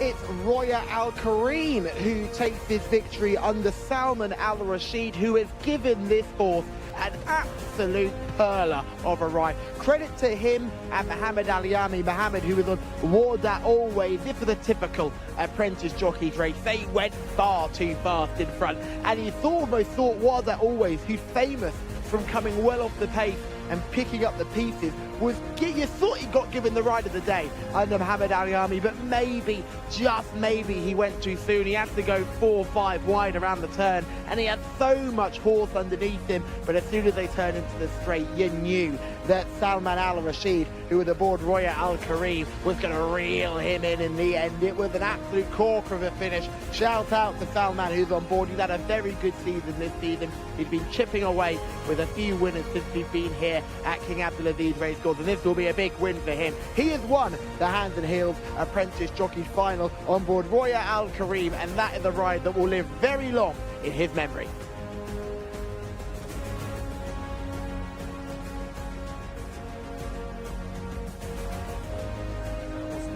The second wave, but the third wave of closers, and Royal Al Kareem, who won over the 2000, much improved the step up for Wardat Always was second, 15, Rashika was third, and number 2, Tafkir fourth. So it's 4, 12, 15 and 2, those all important numbers.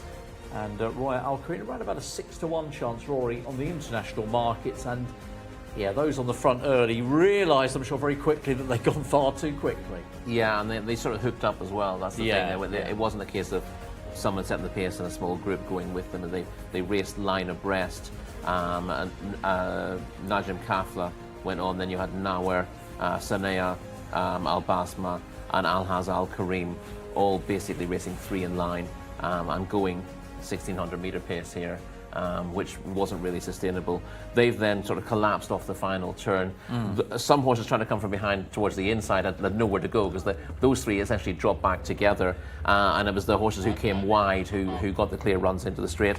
It did look like Wardat Always, who Callum gave a good mention to pre-race, was going to win it, and you see him in front, his jockey looking round for dangers, but he's a horse you don't want to be in front of him for too long. He tends to do his best work late in the day. 1 from 30 although now. So. He wasn't even asked for a massive effort to get to the front. He cruised to the front, but unfortunately he's just there too long and thinks about it a bit.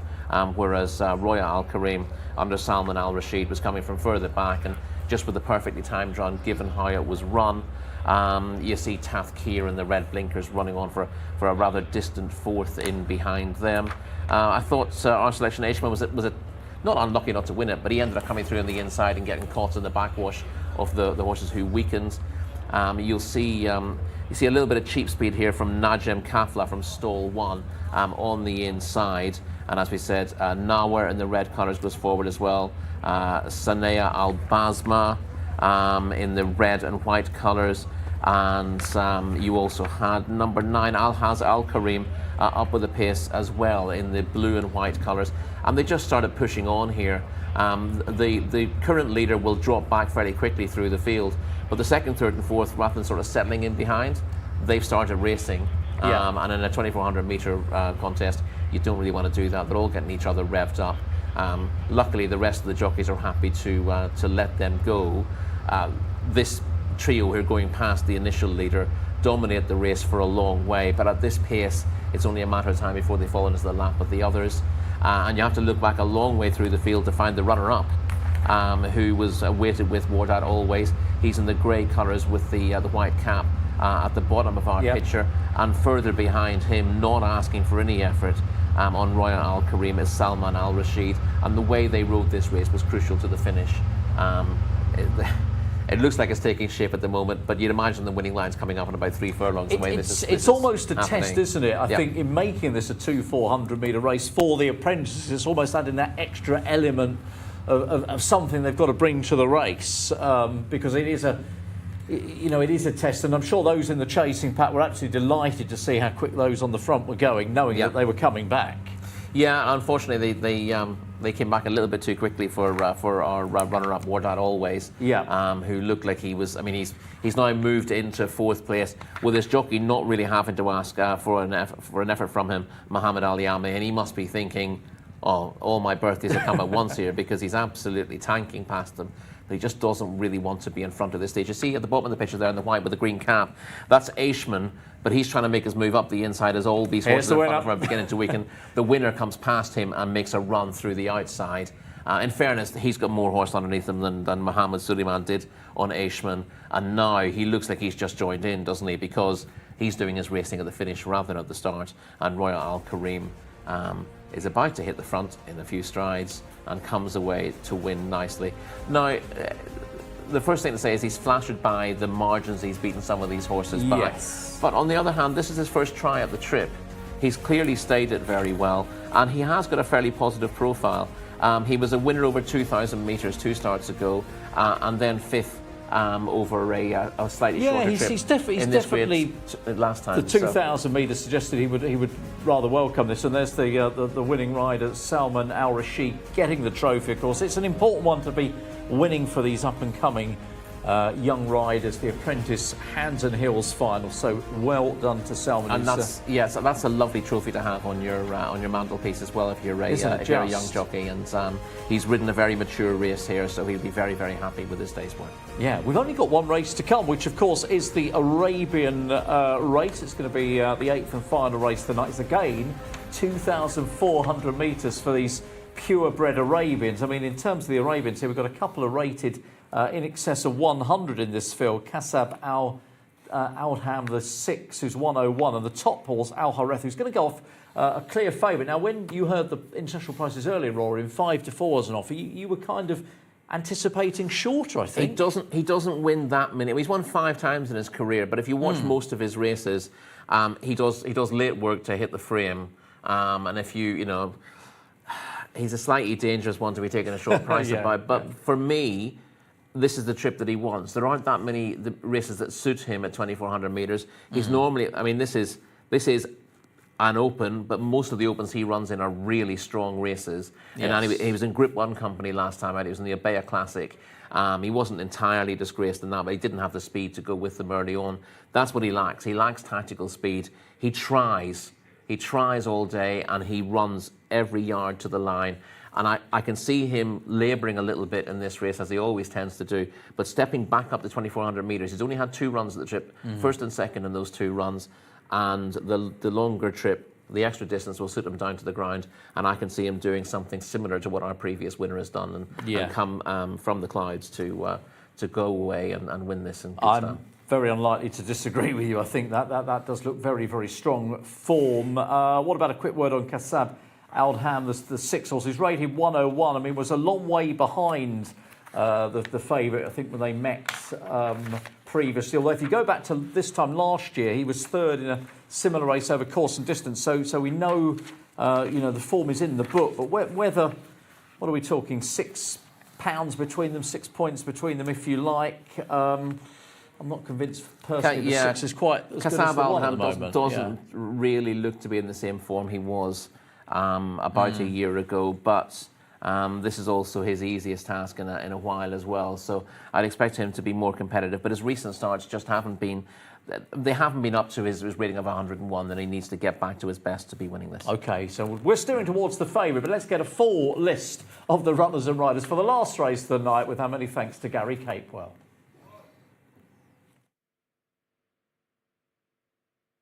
Thank you, Daryl. Number 1 is Al Harith, Abdullah Al Saidi. Scratch number 2, Bisat Al Reed. Number 3, Good Day Violet, Abdullah Al Khridis. 4, Hafid Al Khalidia, Rakan Al Obeid. 5, Joy the Montague, Mohammed Al Gharib. 6, Kasab Aldaham, Aid Al Kruisi. 7, Kazaz, Mohammed Al Yami. Number 8 is Madkor, Nawaf Al Farouz. 9 is Masina, Tariq Al Mansour. 10, Prince Aymer, Nawaf Al Mudiani. 11, Rabat Gudar, Fawaz Wanas. 12, Rams Gudar, Wayed Al Hamzi. 13 is Flawless, Thab Al Timyat. Number 14, Game Mover, Adal Al Faradi. 15, Shibil Asreya, Rayan Al-Fesh. 16, Thea Hamilan, Luis Morales. 17, Princess Muazzaz, Nate Al-Anazi. 18, Adam El-Kir, Abdullah Al-Afi. 19, Barik Al-Tar, non-runner. 20, Jejar Al-Hab, Hamid Al-Nasser. And 21, Jamriya, Abdullah Al-Khamis. We can go to Callum in the parade ring. Thank you, Gary. Yes, this is Al Harith. Well fancied by the boys in the studio. He's 5-4 favourite on your international markets, and you can see why. He's gorgeous. He looks in really good shape today. Plenty of positives about Al Harith. You'd like this one. Certainly no issues. As Rory's really pointed out the fact, this horse just loves this trip. Doesn't get many opportunities to run over this trip as a purebred Arabian, but now he's got this opportunity. He may be hard to beat, in 5-4. Could be a little bit of value there at the end of the day. Let's pull our way back now and look at some of the others, though, because there's plenty to keep an eye on, including the 4 and the 5. The 4 coming towards me now. This is Hafid Al Khalidia. Comes here with a rating of 90. Rakan Al Obeid on board. He'll be hoping for more luck than he got in the last race. Look at this horse, though. Looks a picture of fitness.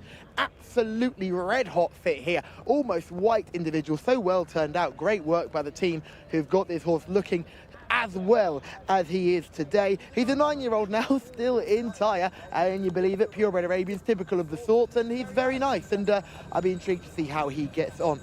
The 5 is one we know plenty about. Joy de Montague is coming towards me now. Gorgeous bay coming over here now. Now, he's got plenty of experience despite just being the 6-year-old. He's had 21 starts. Still looking for that second win in Saudi Arabia, but for goodness sakes, he has to make the shortlist. He's a good-looking individual and is shining up well in that coat. Has a beautiful, strong neck on him as well, doesn't he? A real eye-catcher in the parade ring. We're going to pull our way right back now to the 14, which is Game Over. The next one we'll look at another bay in this field full of greys. I'm sure Gary's going to have an absolute dream calling this race. Game Over is the 14, Adel Al-Faradi in the saddle. He's had a winner today. This is your 3rd favourite on the international market. The blood is up. A good enough mover, around the 7-2 mark if you're looking closely enough, and certainly has claims here. Maybe 7-2 though might be a touch short. I'd be hoping you'll be getting a little more value from the 14.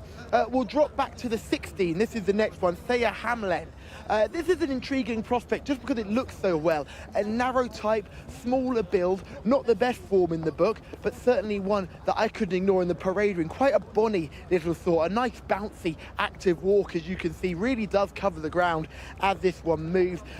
Look, came second on penultimate start, but was disappointing last time, but could be a horse that would thrive over this maximum trip. And finally, I really want to point out horse number 20. This is the last one we'll look at. This is Jcsa coming towards me now.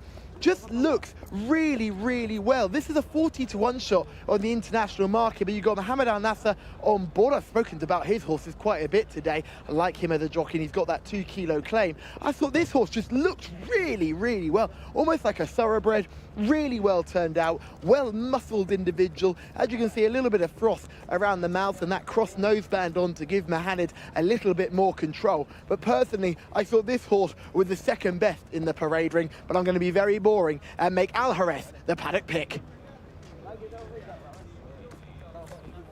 Yeah, Al Hareth at 5-4 in the market. Let's have a look. Go back to the end of January. This is the run over 1,800 metres, isn't it? When finishing second.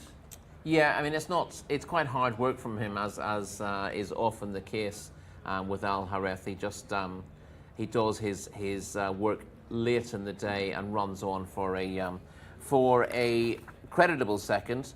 But again, if you support him, you know, it does always seem like a little bit hard work from him. But he is a trier, and he keeps going to the line. This was a little bit short for him, and the leader got away. Obviously, he was up in Group 1 company last time out. I just think this is easier than either of his previous races, and the extra distance makes a difference. You see that he looked like he might get third or fourth with 100 yards to run there. He actually ended up being a clear second. He doesn't quicken, he just keeps galloping. And a horse who keeps galloping, this is the one trip you want in Saudi Arabia. There's a massive difference between 2,400 metre races and those over shorter trips. Yeah, and that's the thing, it's going to come into his favour, isn't it? The return to 2,400. I mean, look, he's taking a chunk of the market at 5-4. Kasab Al Dam is the 9-4 second in the sixth. Then we've got RB Game Over at 7-2, and we are looking at some pretty much big prices. Everything else here, I think it's 12-1 bar the top three. So how big a danger are the 6 and the 14 in your eyes to the favourite? Strictly speaking, he should have the beating of both of them. The danger with him is that something steals a lead, steals a march on him, and the risk. If the race slows down at halfway, or if it turns tactical generally from the start, that's when Al Hareth is at his most vulnerable. As long as they go a good gallop from the start, then I think he should have too many guns, far too many guns for Game Over. But again, there's always the worry that the race is a little bit messy. To be honest, we've seen him in better company than this, actually able to lead. So it'd be interesting to see what connections want to do with him when they want to. You know, I say he hasn't got an awful lot of pace. That doesn't mean he's a hold-up horse, though. He just tends to go at the gallop he can go. If you ask him to go much faster than that, he can maybe get on his head a little bit early in the race. But most of these aren't good enough to go the same gallop that he goes anyway. So he should be midfield at worst. And we did see him impressive early in the season when actually going to the front well before halfway and winning by a good margin. So maybe he'll do that again. There's no doubt that he's going to be my selection here. Number 1, Al Hareth. Very hard to beat. Yeah, I mean, I'm absolutely with you. Al Hareth should take all the beating. He is a strong favourite in our eyes, round 5-4. And it sounds like Callum's joining us as well. Yeah, thank you very much. Guys, horses down at the start ahead of our lucky last here. And yes, it seems like we're all teaming up with Al Hareth here, who did look really well in the prelims. Got to give him a very good shout out. I thought Hafid Al-Khaladia was another one that looked really well. The nearly white individual in the blue colours will be jumping out of gate 16. That one. Game Over, your third favourite on the international market. That horse looked well. You see 7-2, and I don't think 7-2 the way you can go each way. I'm sure the boys may have a little bit of a disagreement with me there, but I just think in a race where you'd be looking for an each-way play, I think Game Over, who, bless him, he has got quite a good winning record. 6 wins from 25 starts in Saudi. Now, remember, some of those wins may have come overseas. Right. Was actually second in a Group 1 race at Newbury back in 2009. So I know he's rated 100 plus, this horse, but he's bred to be a group performer. I suppose the rating does indicate that he is. 5 from 41 in his career. So we've got 6 or 7 still left to load. The favourite will be coming. Favourite on the international market will be coming out of stall 4. Massanisa, the Tunisian bred, going into stall 3. And Al Harith is one of the ones we're waiting for, along with Princess Moose and also Flawless. 2 American bred horses in this race with the RB suffix, which they've had a good deal of success not only actually in America but all over the Gulf. They've had quite a few horses that have been exported and done particularly well. So there is Flawless, one of the many greys, as Callum was pointing out. Al Harith out the back as well. Princess Muazzaz, just obscured from shot. Prince Aimer about to come into shot as well with the yellow noseband. So they will be the final ones to load forward. In comes Al Harith into stall number 4. Princess Muazzaz goes into 2. With Prince Aimer into 19. And that will just leave Flawless into stall 9. And they'll be ready to go for the 8th and final race on the card. Flawless just got a little bit worked up down at the start. And one of the starting team is on the walkie-talkie. This horse, I think, has been cleared to run and is due into stall 9. Thab Al Timyat on board, just taking another turn. Now, some of these have been in a while now, and that is the reason why the 8-horse Madcore is still to load. Is a good bit away from the others as well. So Flawless goes in. Not sure Madcore is going to go with them here. Flawless going into stall 9. It looks like Madcore is being led away. Yeah, so Madcore, a late non-runner here. They've gone without horse number 8, Madcore. And they jump away at 2,400 metres in front. And then the market lead Al Harith came out okay towards the inside.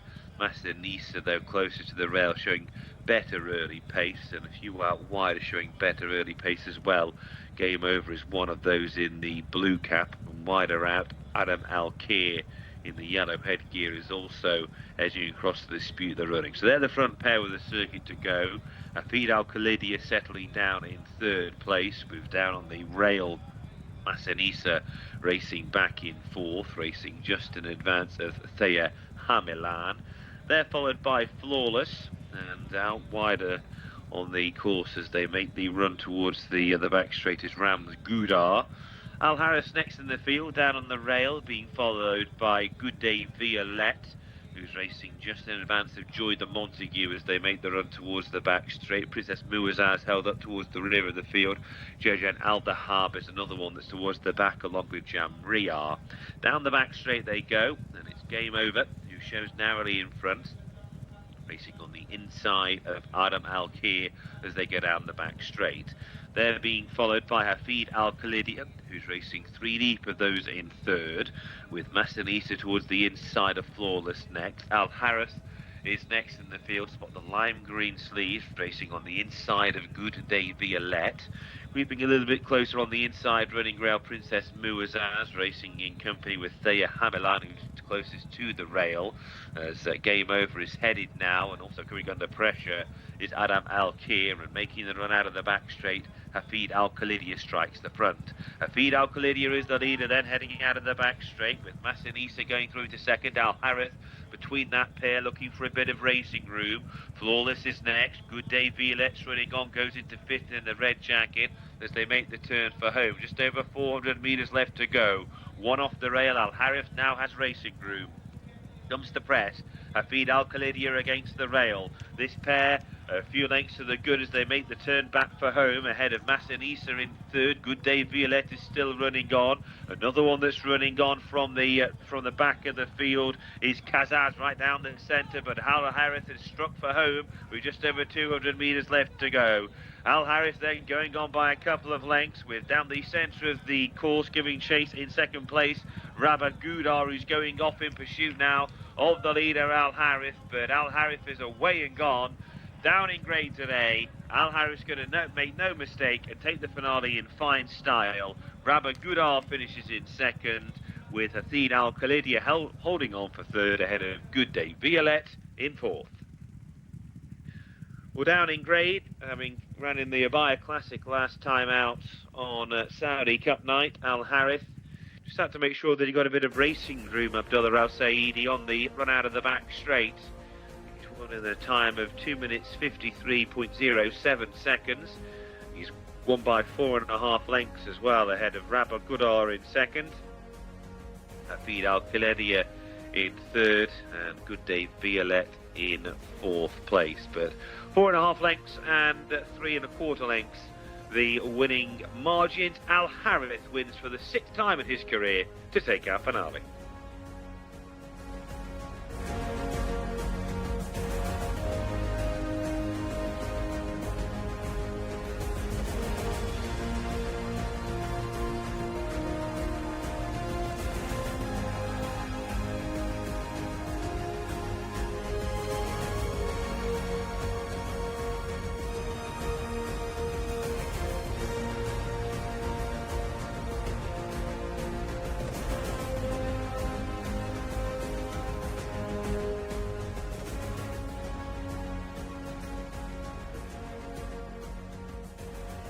Well, a perfectly produced ride, wasn't it, from Abdullah Al Said? He just had Al Harith in the perfect position to pounce late and goes on to beat Rabba Gudar. I should mention before, because that was ran well behind the winner over a shorter trip a couple of runs ago, I think it was, and was run well at a price. For Hafid Al Khalidia was in third, and Good Day Violette was in fourth. So it is 1:11.43, and you know, happy analysts and presenters and paddock experts here, and hopefully happy punters wherever you're watching, Rory. Yeah, I thought he was exceptionally hard to beat at this trip. He's a horse, obviously, who has his limitations over shorter. Was a little out of his depth in the Abaya Classic last time out, but he's run well against some of the best around, and his rating of 107 has been well earned in multiple cups and open races. And the 1.5 trip against this slightly motley field by open race standards was exactly what he needed. It was just a case of Abdullah Al Saidi not running into trouble at any stage, and he had to come through a little bit of a gap coming into the straight. But you could see the space was there for him, and he's come through to win in good style. Just geared down a little bit in the last furlong, having put the race to bed very quickly off the bend. And no more than he deserves. He's a tremendously likeable performer, one of my favourites here, and it's nice to see him win in the final week of the season. Let's spend some time with him now in the company of Callum. Thank you very much, guys. Yes, Abdullah Al Saidi is your winning rider aboard Al Harith, and what a good performance it was from that dashing grey, who looked in such splendid isolation around the bend. Abdullah oozing confidence, pulling down the goggles midway around the back straight and winning that in emphatic style. And what's been a really good fun evening here at King Abdulaziz Racecourse. Just the 8 races to get our teeth stuck into, but I think Tarzim has to be one of my personal highlights as he just comes past me here. Al Harith looking very bonny and happy to be here as well, but Tarzim for me was the absolute favourite. What a star he's been towards the end of the season, absolutely getting the clear run you wish for when you select a horse, and he has done that in very good style. That 4 wins in February, so great to see him flying along at the end of the season. Obviously, the racing doesn't stop. I'll be back with you on Friday and Saturday, but for the time being, it's back to the boys in the studio. That's all from me. Have a very good evening. Callum, thank you very much indeed. We will see you, of course, tomorrow to kick off the turf races. We've got the Sprint Championship for the Arabians. We've got an award race as well to come through the card. But I think, you know, Callum is right in terms of probably the the most exciting horse running tonight was Tarzim. We should have another look, really, shouldn't we? Yes, absolutely. Star of the show today, Tarzim, a winner over 1,600 metres last week, stepping up to the 1,800, which looked very much in his favour, and didn't have too much trouble clearing away from his rivals. Main rival Salfan ran a little bit below form. That's him in the white cap. The other Red Stable runner in the blue cap has run an absolute blinder under Naif Al-Nazi, having set a strong pace, which would have set the race up nicely for Tarzim. That was Ibn Laboon, and Sultan Al-Naya, the runner-up, dropped away and then ran on again in brave style. But the winner was different class, Tarzim. Didn't have to improve his rating of 102 to win this, but that was 4 in a row for him, and he's a horse who's ended the season in tremendous style. Look, he's in brilliant form, as you say, and a winner for Adele, a winner for the Red Stable. They, of course, have now joined the White Stable on 145 winners, so it's level pegging. The Whites, of course, having a drawn stumps, but we've got the 2 nights to come, and it's just a matter of time, I guess, before Red Stable win another race to become. I would have thought it's going to be our opener tomorrow. Very strong representation in that race from the Red Stable, and that should be the one that swings things for the season. And Adele, 90 winners, 11 ahead of Mohammed now. Camillo's another, 3 back. I mean, that's his championship. It marks what's been a brilliant season for him. Yeah, it might be a nice battle between Camillo Espina and Mohammed Al-Daham for second. I think it would mean a lot for Mohammed just to finish second there and beat last season's champion. He was, of course, crowned the champion at the International Jockeys Challenge here at Saudi Cup weekend, which is a great which thing was a to great, win, great isn't achievement it? Really to show how underrated he is, and he was, I think, possibly the rank outsider of the field in that competition as well. But we've seen him all season. He's very much growing on me as a personality.